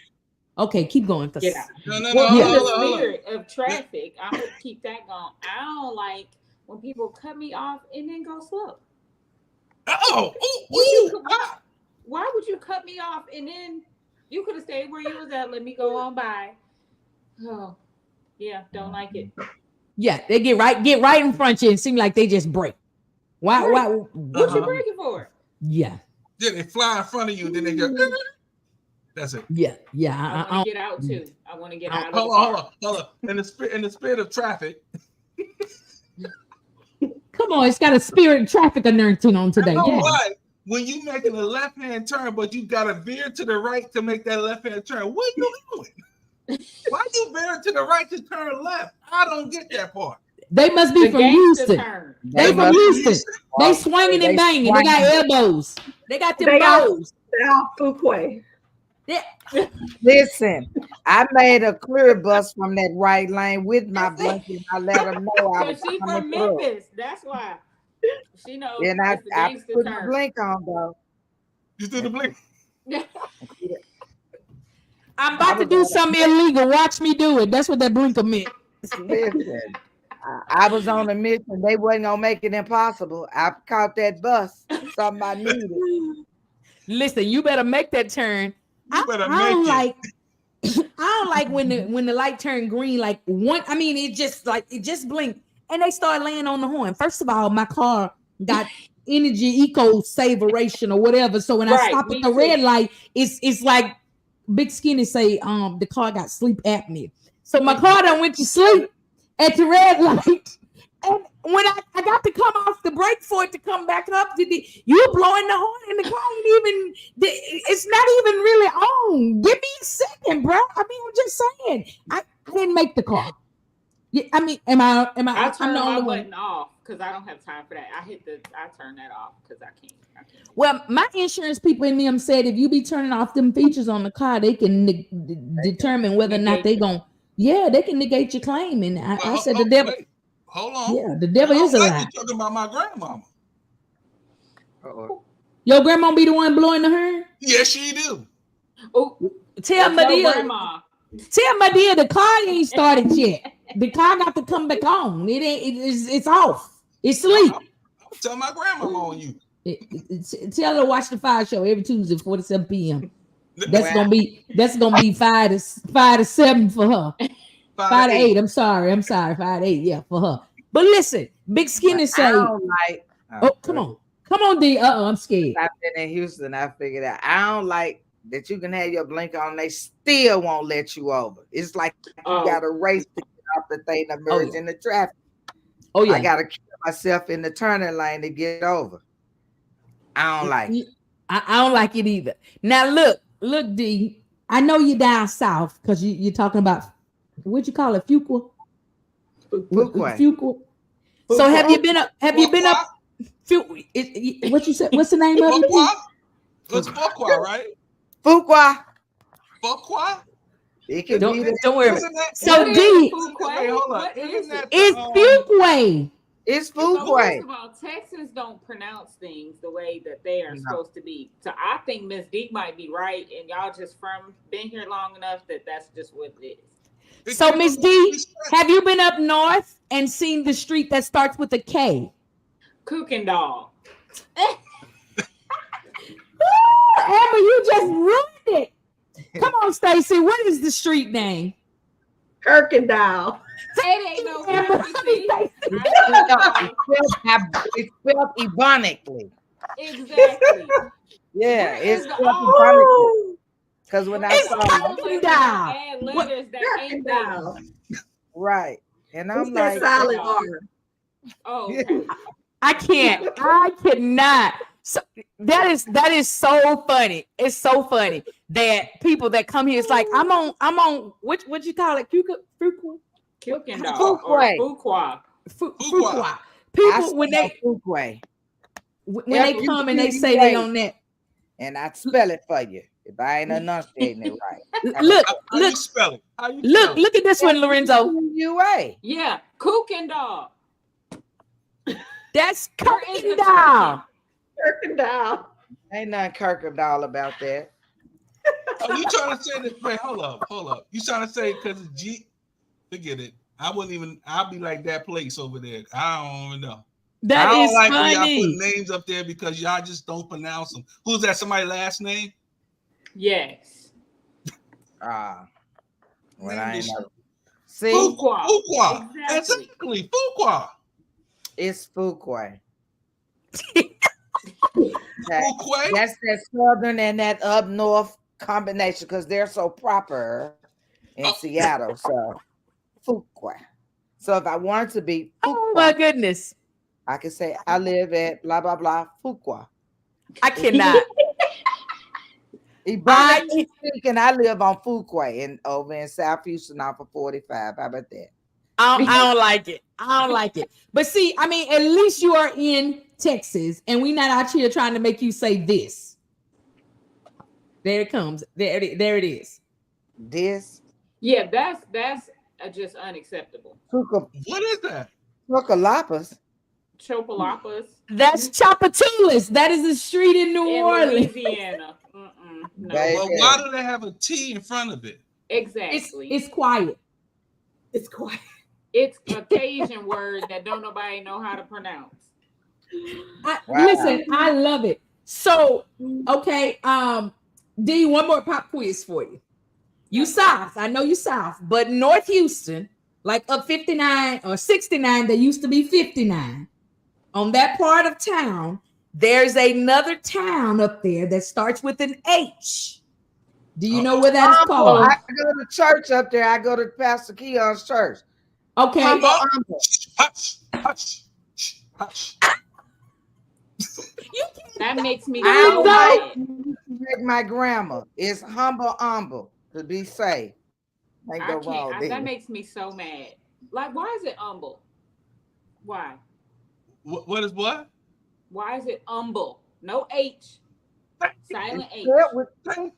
I said the same thing. I said, isn't it humble? Somebody would say, no, it's humble. No. Where's They'll the know H? that you're not from here if you say humble. They told me that. That's why when you say that, we know you're not a Houstonian. Yeah, that's fine. I'm not a Houstonian, but I know how to pronounce my words with an H in it. So the prize of the day goes to this person that can pronounce this one. I want D to take a stab at it first. Uh-oh. Oh, I know that. Nacogdoches. Say it again, D. Nacogdoches. All right, D, you got it. You have redeemed yourself on tonight. You don't know you live off of Fuqua, but you know Nacogdoches. And when I be riding through that parish going to Memphis, I be paying attention because that's the way I go home. We don't have parishes in Texas. We don't have parishes. No. I'm saying so. I've learned them docious words from there. So when I see them here, gotcha. Nacogdoches is my hometown, and every time I told one guy, words. He said, "Where you from?" I said, "Nacogdoches." He said, "That sounds like a candy bar." Not a candy bar. Right. Not a candy bar. I said, "I don't like it. I don't like it." But listen, pack full of nuts because they're all crazy. Oh, so it's Nacogdoches. Yeah, almost. It's almost Nacogdoches. It's Nacogdoches. Nacogdoches. Yes, Yeah, and then there's wild. Natchitoches, Louisiana. No. Okay. Yeah. So, anyways, this has been another thrilling episode of I Don't Likes. I don't like that y'all don't like my hometown. I don't like that Dee don't know where she live. I don't like that Lorenzo wants to spell Kirkendall with an R. I don't like any of this. So listen, y'all. It has hold up. We got another word that we fight every day about. What's that word? Okay, so hold on. We have to take a general consensus. Now, I think everybody, now Dee fooled me, but I don't know about Stacey and Amber. I don't know ages, but I think we're all seasoned enough to know this. So there was a deodorant that was a cream. It was in a jar. You had to stick your fingers in it like that and put it on. What's the name of that deodorant? It starts with a T. Tussie. Tussin. Oh. Tussie. That was the old school. That's what. Say it again. Say it again, D. Tussie. Tussie. Exactly. Thank you. What do you say? It's Tussie. Ask her what she said. It's Tussie. No, that sounds like you saying something else. Don't say that. Right. That's where your mind went. Your mind is not deodorized. My mind is deodorized. Not your man ain't deodorized. I'm done. I didn't like that. Don't say that. Well, when I was told about it, I'm a 60s baby, and when my auntie and them just talk about it, that's how they enunciated it. So thank you. They said Tussie or they said Tussie? Stacey, we not old enough for that. I don't think I know that one. I don't know it if you spelled it. I don't believe either of you. Stacey, you're my age, so you know. You just choose. We didn't use that. You didn't have to use it. You know about it though. Anyways, I don't like when people be trying to act like they too young to know stuff. I'm only a few years younger than Stacey. I ain't young, but I just don't know about that. Because last year they was talking about. last week we was talking about Rufus Xavier Saffarillo, and they was acting like they didn't know who that was. Who? I'm sorry. Exactly. What? Is that a dream? So y'all alluding to that y'all didn't watch Schoolhouse Rock? No. Yeah, I remember Schoolhouse Rock, but I don't remember that. I remember that Xavier Saffarillo. Sarsaparilla, I think it's a drink. So don't worry about it. We can end the show now. I remember that song. She said it sounded like a disease. Rufus Xavier Saffarillo was another song that was on. Don't worry about it. You're gonna Google it tonight. I know. Just Google Rufus Xavier, and it's gonna come up. They only know I'm a bill sitting on top of Capitol Hill. Right. I'm just everybody knows that one. Yes, I'm only a bill, and I'm sitting here on Capitol Hill. There you go. Is that the song? Yeah. No, that's the Bill song. Oh, we're talking about Rufus Safrano. All y'all know about his bills, but Rufus Xavier Saffarillo talks to you about your pronouns, and I don't like that y'all just gonna put me out here like I don't know what I'm talking about. Well, first and foremost, it's four of us against you. Oh, now she pulled it up. Okay. Yeah, nobody know how to say that name. Right, Rufus Xavier. And we can't hear it. Exactly. We cannot hear this. I don't remember him. Let it go. I don't know him. I'm gonna let it go. Inbox you and tell you I know it. Nope. No. No. No. Miss D said nope. No. I'm playing like I'm froze. Yeah, okay, be froze. I don't like it. I don't like it. Miss I Janice say like she's 60 years old and her mama never bought Tussie. Therefore, I don't know about it. We It's use air it Tussie. in the jar.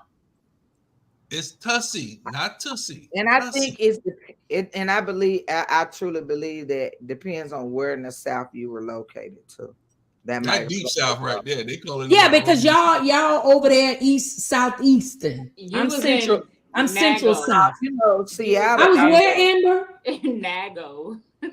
Whatever. Amber. Nacogdoches. She was in Nacogdoches. Like whatever I'm in that the place mid is called. South. You done chopped it down, Nago. You was in Nago. So that's too much. That I cannot. Yeah.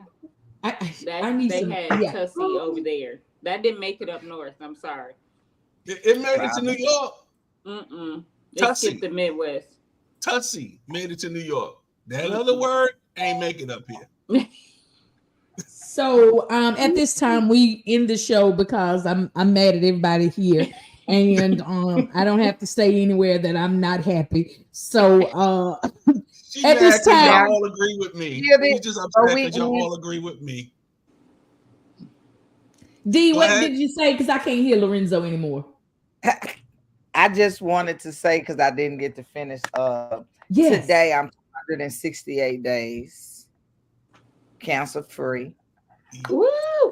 So today is one of my big days. So my shirt represents it, and it says I wear pink for myself, for my scars tell a story. Awesome. That was gonna be I my love it. I question. love was it. gonna ask, How life tried how to many break me. days? Yeah. How many days? How many years? That was gonna be my question. How many days? How many years you've been cancer free? That was gonna be my question, but we never got to me. But okay, go ahead. Lorenzo, how many days? No, I said I'm asking you guys. How many Oh, well, days you have said you been we didn't cancer? get to you. So I was just to you. You said we didn't get to you. So that's why I was like, oh, well, how many Oh days? no, that was my question. It be the saints. You, It be all the angels. saints. Look at the saint here. Y'all in the church. We still in church.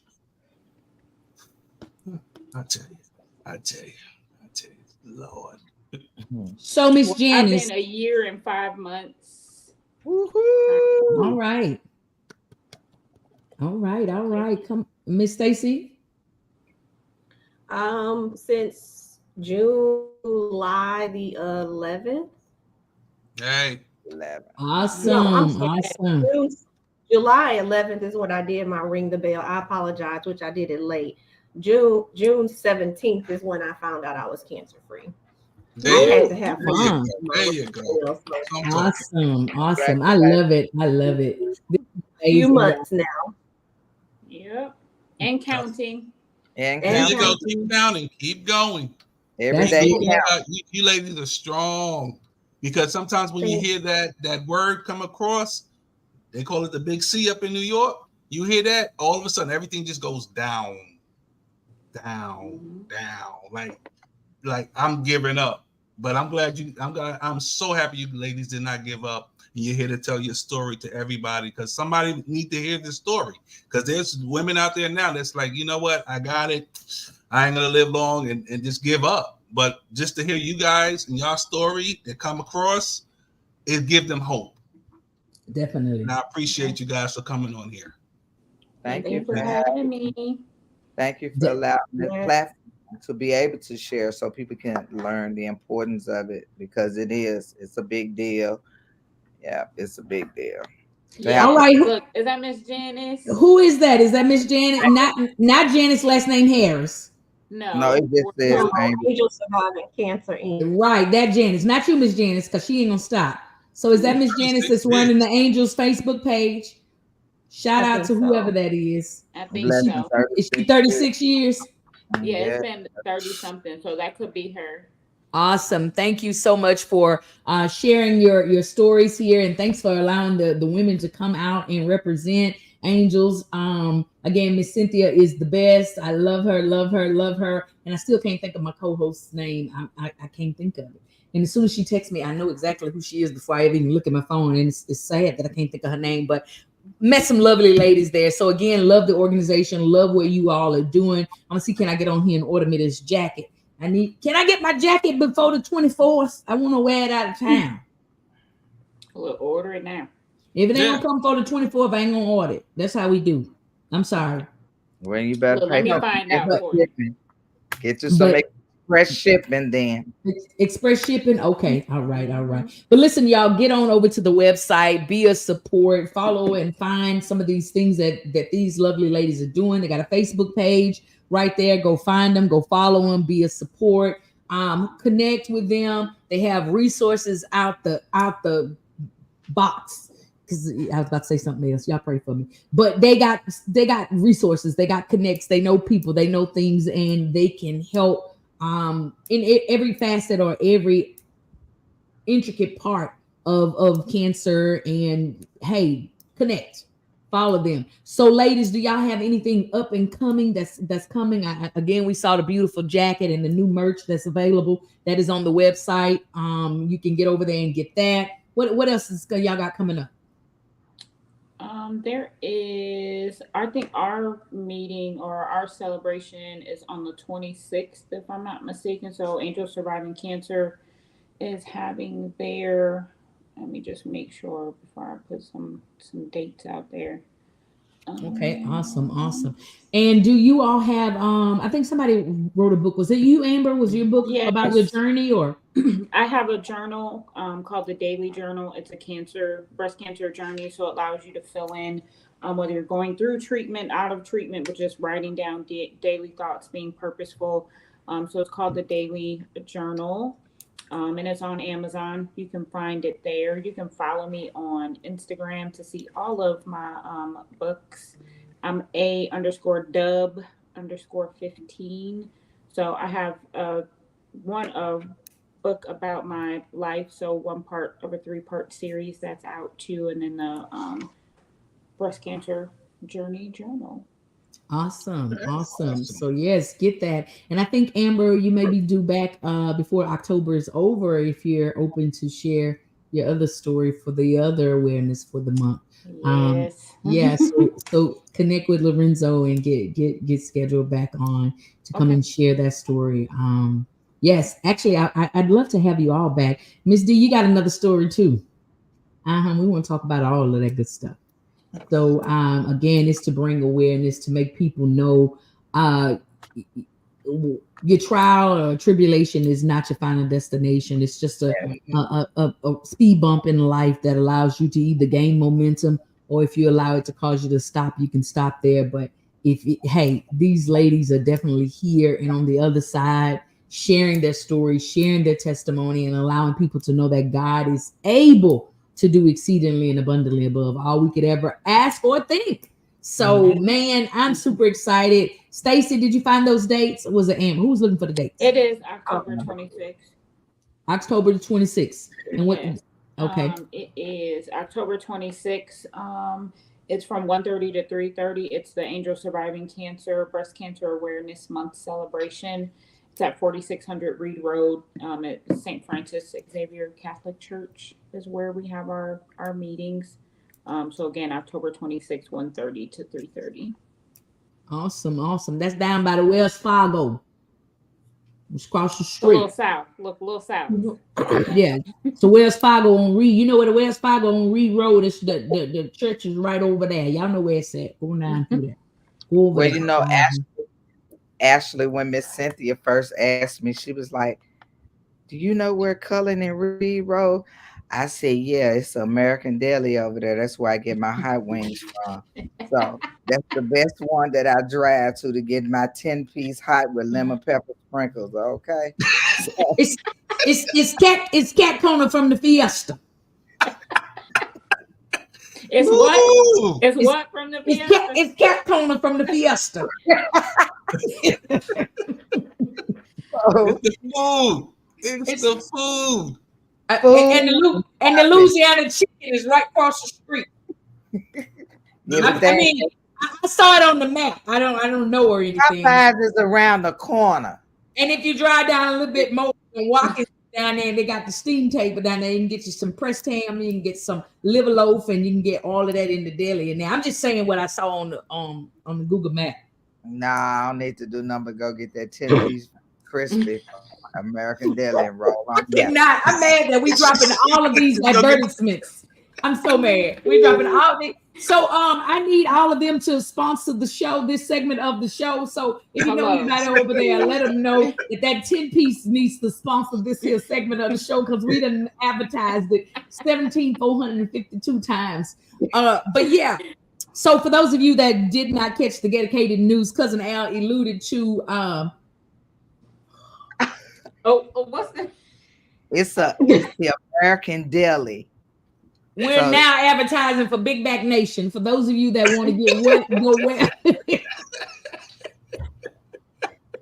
And look, don't where you what? That's by the Beltway 8 in Cullen. You got to go in the hood, the one that's right across the street from the Walgreens, next door to the Pizza. The $5 pizza man. And that's where I get my, while they cooking my chicken, I pick up my eyelashes. Okay, it all works out.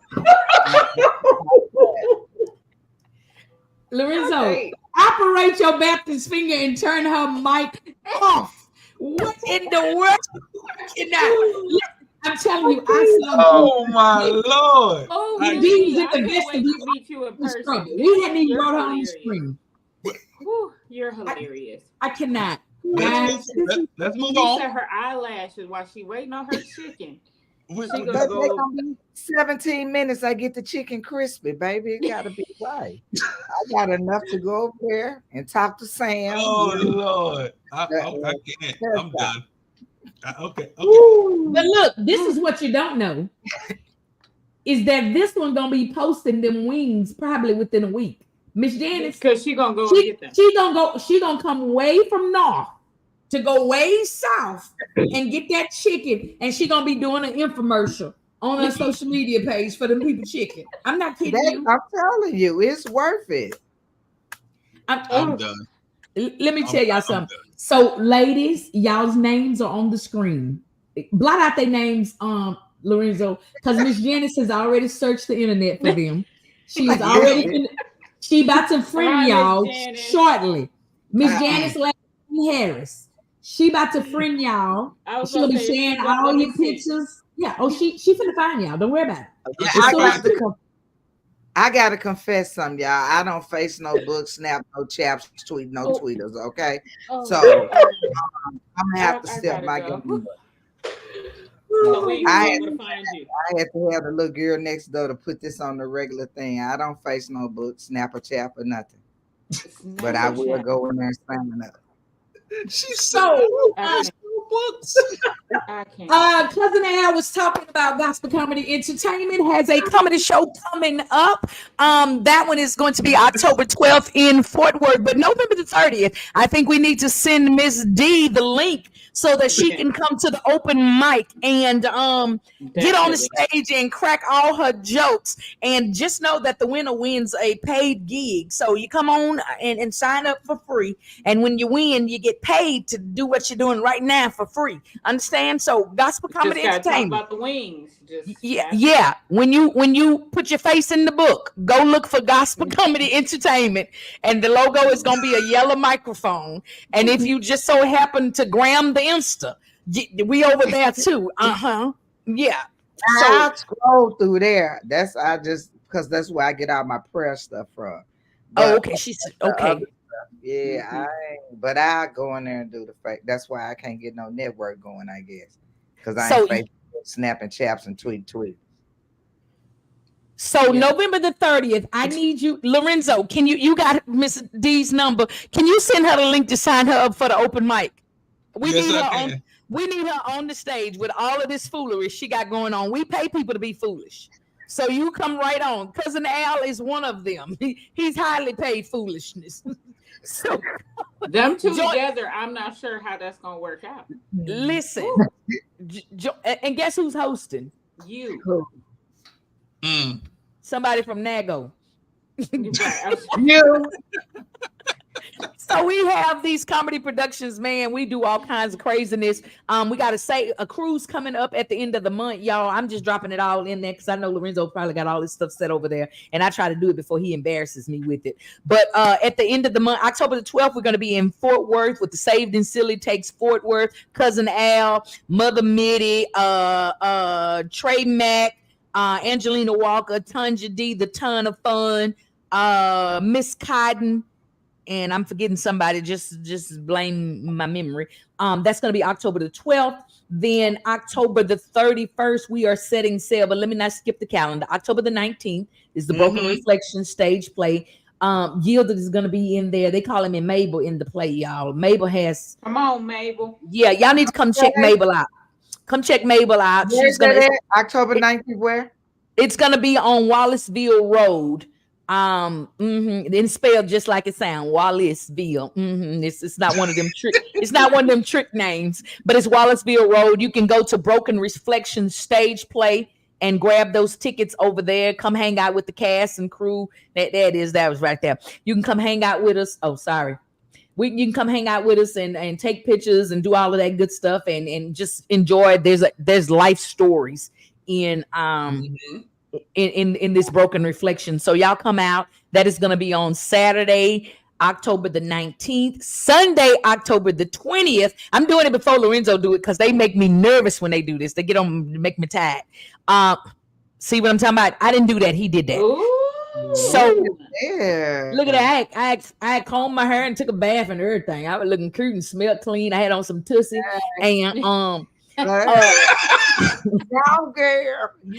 on the 20th, I will be releasing my prayer journal, which is a 60-day journey to healing from chaos, for healing your life after chaos. And so that is going to release, and it has scripture journaling pages, and it has 60 poetic impartations. Oh, look at there. You see how the saints, they try to make this sound so dignitary-fied. They is super spiritual. So we'll be sharing some of our poetry in that journal, and that's on July the 20th. Then the end of the month, we're gonna go get on the boat and we're gonna take Funny to the waters. So the Gospel Comedy Entertainment is doing the Saved and Silly cruise. So that newscaster y'all saw, he gonna be on there. Tanja D gonna be on there. Thomasine Pickens is gonna be on there. I'm gonna be on there. We gonna have some comedians on there, and we just gonna ruffle the waters. I'm telling you. Al already said he been practicing Cadillac turning because he gonna drive the boat back. And the fact that he's there. I'll be praying for y'all. Yeah, the fact that he's driving the boat is the problem altogether. Exactly. Yeah. And he from Houston, so he gonna be swinging and yeah. Oh, and y'all look, be capsized. look at that. Look at that. Long term. I was just about to say Miss Janice will be in the building. But this is the part that I don't like, is that they added this and we didn't agree to this. Oh, yeah, they're gonna have a wet t-shirt. Wet t-shirt contest. Oh, so it's on the 31st on what boat and what dock? Carnival. We for 5 days. Okay. 5 days. Carnival Breeze for October the 31st through November the 5th. So make sure you done your registration to vote, and you done early voted and stuff. So it won't be no stuff when you come back. So everybody got to show me their voting sticker when they get on the boat. I need to know they voted. Through the 5th. Miss, wait, hold up, Miss D. As soon as you said you saw the wet t-shirt contest, you like, oh, where's this going? Like, what we trying to do? Oh no, it's just all of the stuff. I've been looking for me a cruise to go on anyway, and y'all said Saved and Silly, and then, I mean, it was more than just that. It's just giving me something to do. I'm very adventurous. That's why I done moved different places, and so I'm not afraid of too much of nothing. I'm gonna go check it out if I can get it. Yeah, so that's why I asked. So if it's something I can find out to do. And here go your twin who be all on these boats with people talking about her new cousins and stuff. And I'm like, Miss Janice, you on it? So backstory. I met Miss Janice on a cruise. Hey. I met Miss Janice on the Tom Joyner cruise. And she has been my number one supporter since. I look up, if I post a flyer, when I get there, she there already taking videos and footage to tell me what I missed. I'm talking about not just locally. I showed up in Las Vegas And Miss Janice was there. Oh, She love you. Y'all pray for Miss Janice. I'm scared sometimes. I told Listen, you. let me tell y'all something. Miss Janice took care of me when I was sick. I came back from the Stella Awards. Miss Janice had me a care package that was out of this world with instructions, and she had some ginger tea and some. Let me tell y'all, Miss Janice looks out. Then she knew I was going on a retreat out in the woods, and she brought me some Skin So Soft sunscreen. Making sure you was taking care of. That's what I'm talking about. Ate up, though. Miss Janice looks out, baby. I'm telling you, she looks out. So I love Miss Janice. But Miss D, if you're looking for somebody to hang out with, don't give her your number. You just take hers, okay? And you call her private, okay? And ask your people them how to text private. Because if she ever gets your number, honey. Miss Janet, I got to call Miss Cynthia, Miss Janet. She got my number, baby. Oh, she wants the lady to call Angel surviving cancer. I don't know who is Miss Janet. How I call her? Well, what's her phone number? You ain't got the book faces. Just go right to Facebook. No book. You already got a friend request on Facebook. She ain't got it though. She ain't got no Facebook page. Miss Janice, if you want her to have your number, I just need to log back into it. Yeah. If Miss Janice, if you want Miss D to have your number, let us know. We'll get it to her. We got her number, but we're not gonna give it to you. Don't worry about it. It's 932. Listen, y'all, it has been a fantastic time on the Fire Show. Again, angelssurvivingcancer.org. Get over there, follow them, find them on Facebook, find out what Miss Janice, Miss Cynthia, and the crew is doing, because they cutting up out there. So y'all need to connect with these ladies. Miss Janice and Miss D is planning a cruise 2025. They probably gonna get out of here for the new year. They might be in New York, watch the ball drop or something. I don't know. But they gonna be hanging out with Lorenzo. Yeah. Yeah. So but seriously, D, get on Facebook and find you some folk. They got groups and crews and things, people out there doing all kinds of stuff. And Yielded is always posting 1,752 things because she's part of them, connected to, going, supporting, doing whatever. So got some stuff out there. So we'll make sure that you get in the know. Y'all ladies, come join me at this Broken Reflection stage play. Come hang out with me. It's still gonna be October, so y'all wear something pretty and pink and come hang out with me. Listen, I'm gonna represent with my pink, so it's a scene in there that's pinked out. So okay, we got you. Y'all come on. Yeah. Yes. Yeah. Come on. Yeah. Let me look on the calendar to what all I committed to. That's all right. We're gonna send you the link. Lorenzo gonna send you the link. Right, send us the link to that. Lorenzo, so not only is Lorenzo my co-host, Lorenzo is my manager. And if I don't ask him, I don't know. Lorenzo, what time is it? Please get us that information. It's 5 o'clock. I think it's 5 o'clock. So can you just when text us what we need to know, please? Thanks. Yes, ma'am. Right. You be texting him? You be texting these ladies, Lorenzo? This man be getting stuff set up. You better do it. I didn't know you text. I didn't know you be emailing. I didn't know y'all be texting and stuff. You better work it out. Come on. I love it. That they're coming on the show. Got a text, email, Facebook. Okay. See what I'm talking about? My manager be managing. I texted him and I said, "Is there an option to come in live, or do we have to do this online?" So I had to go through to connect with and follow the link when I ain't facing no book. So it was, it was a job. So this was a stream in your yard, but thank you for showing up, and you did good. We appreciate. Miss Janice, no, don't do that. What she do? No, she put her phone number up there. No, she didn't do that. Can we delete that? I'm trying. I can't see it. Okay, I deleted it. Miss Janice, no, don't do that. Not there. We'll give it to her. People are gonna be calling you. We'll give it to her. You know you're a high piece out here in these streets, Miss Janice. You better stop. And no matter where we go, she dancing. Nobody else is, but she is. I'm talking about wilding out. But yeah, don't put your number up there, Miss Janice. Next thing you know, people be done hacked your stuff. Don't do that. But seriously, we'll get y'all connected to a lot of stuff. You and Miss Amber, who don't know how to pronounce Fuquay. And Kirkendall. Yeah. And Amber, stumbling and umbling. Be sure you send her the link to sign up for the open mic. Please. Because and it's free for you to sign up, and it's a free show for y'all to come and watch. That is our Thanksgiving back to the community from Gospel Comedy Entertainment. So we giving thanks by giving a free show and paying some people to come out and be foolish. I don't think that's what we're supposed to say, but be comedians. Yeah, I think I'm gonna be in South Memphis because I go home for Thanksgiving. Well, bring us something back. I bring back them lemon pies I make, baby, from scratch. My kids fight for the bowl and the spoon still. And then crazy. Why you got to have him? My daughter always tell me, why Rico get the whole pie? I said, Rico, you can get a half. You need a whole like you need a hole in your head. You don't need a whole pie. Well, I think you need to practice before Thanksgiving. And let us test it out. Yeah. And I think you send one to New York. If you only make them every Thanksgiving, you probably got a little rusty in between here and there. So you need to practice. Sometimes I make them almost Thanksgiving meals. Almost Thanksgiving meals. So you make it before. Okay, yeah. So I mean, right now it's good. We can have Friendsgiving anytime we want to. Right. October is wide open. Yeah. October is. I mean, you can put a little food coloring and make it pink. We know it's lemon. Oh, I know. When I commit to this, since it's a celebration, October the 26th, I bring a couple of them to the thing.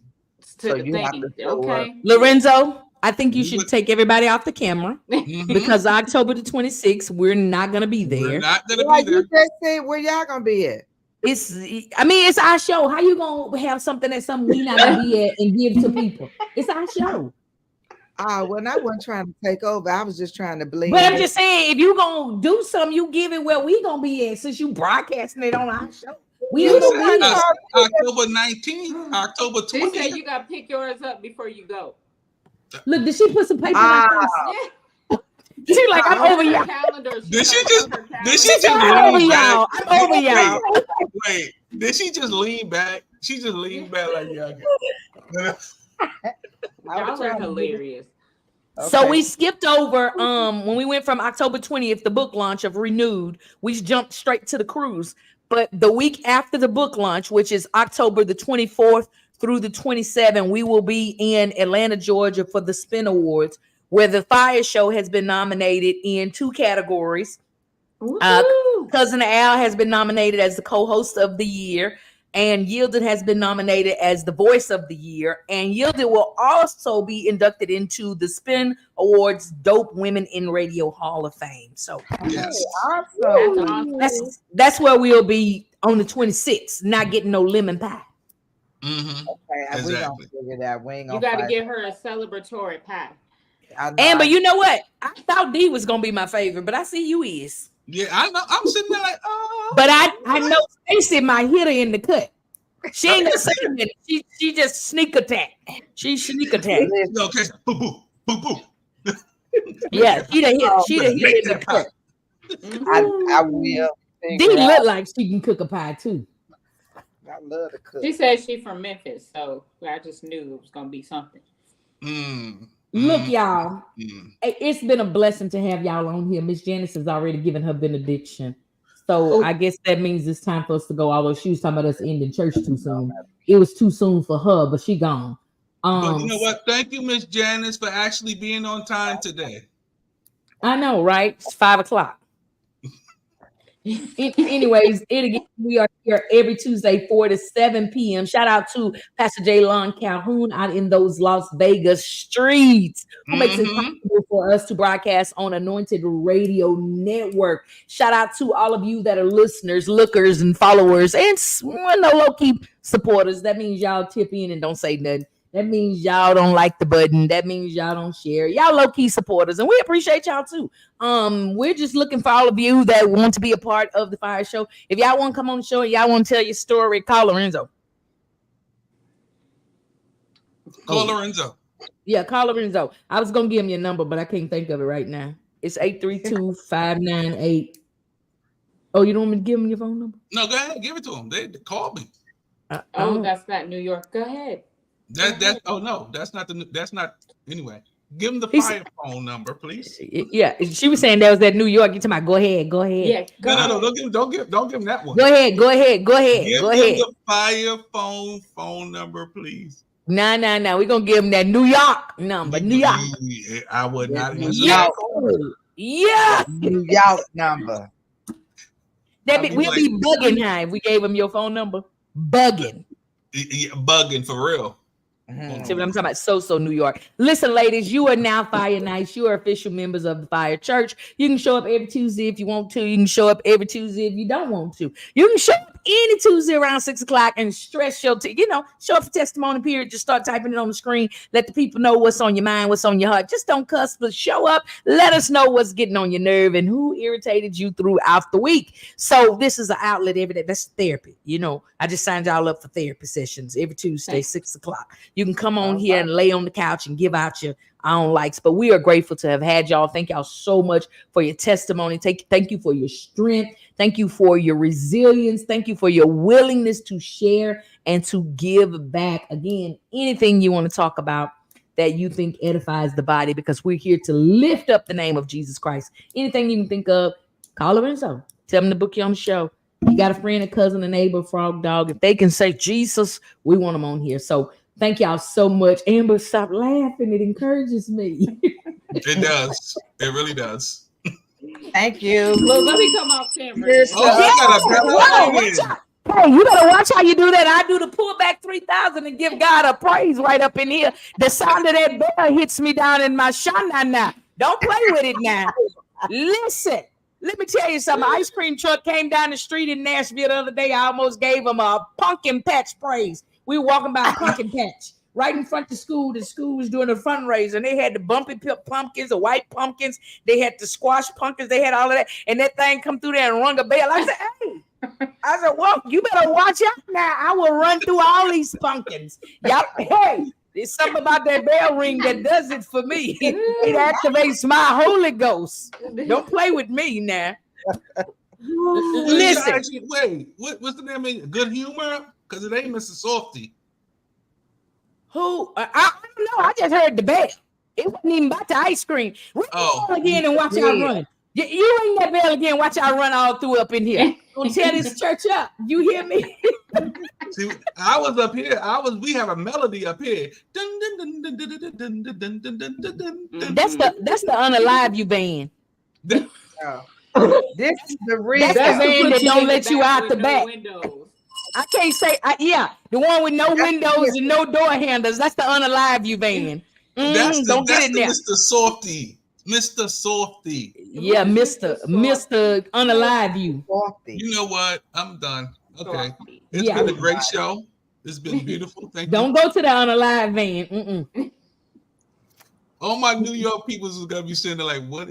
Never mind. Anyway, she's from Houston, y'all. We can't say the KIL word. It's going to ban my stuff, so we have to say unalive. They're going to unalive you if you get in that van. You're never going to show back up. No one's getting in the van. You just coming to the window. You just coming to the window. Give me double cone. What? This is one taking chocolate, a turn. one strawberry. Get off of here. Yeah. Get off of here. All I wanted was the pink foot with the bubblegum toenail. That's all I wanted. Oh my God. Y'all like y'all don't know what I'm talking about. Y'all know that popsicle that was shaped like a big foot and it had a piece of bubble gum in there. Just get the screwball. It's the same thing. No. Y'all eating foots? I want the foot with the bubblegum toe. The big toe was a bubblegum ball. So you gotta have your foot in your mouth? That's what it is. The foot in the mouth ice cream, is that's what you're saying? Now on to him who's able to keep us and present us faultless before the Almighty God. May the grace of God, the sweet communion of his Holy Spirit, rest, rule, and abide with us henceforth, now, and forevermore. And they all said, Amen. Amen. And good night. Bye, y'all. See y'all back next Tuesday. I love y'all. Bye-bye. Larissa, you guys don't forget to send the information, please, and thank you. I will not forget. Okay. It was a pleasure. Bless always, you. Always. She got to come back. She got to come back. I don't even know how to get out of this. That's what I'm talking about. Just leave and go to the store. We'll lock you out. Don't worry about it. We'll put you out. Hit the end button. Hit the red X at the bottom and say exit. No X down there. Oh, leave the studio, and I'm Goodbye. out of here. Deuces.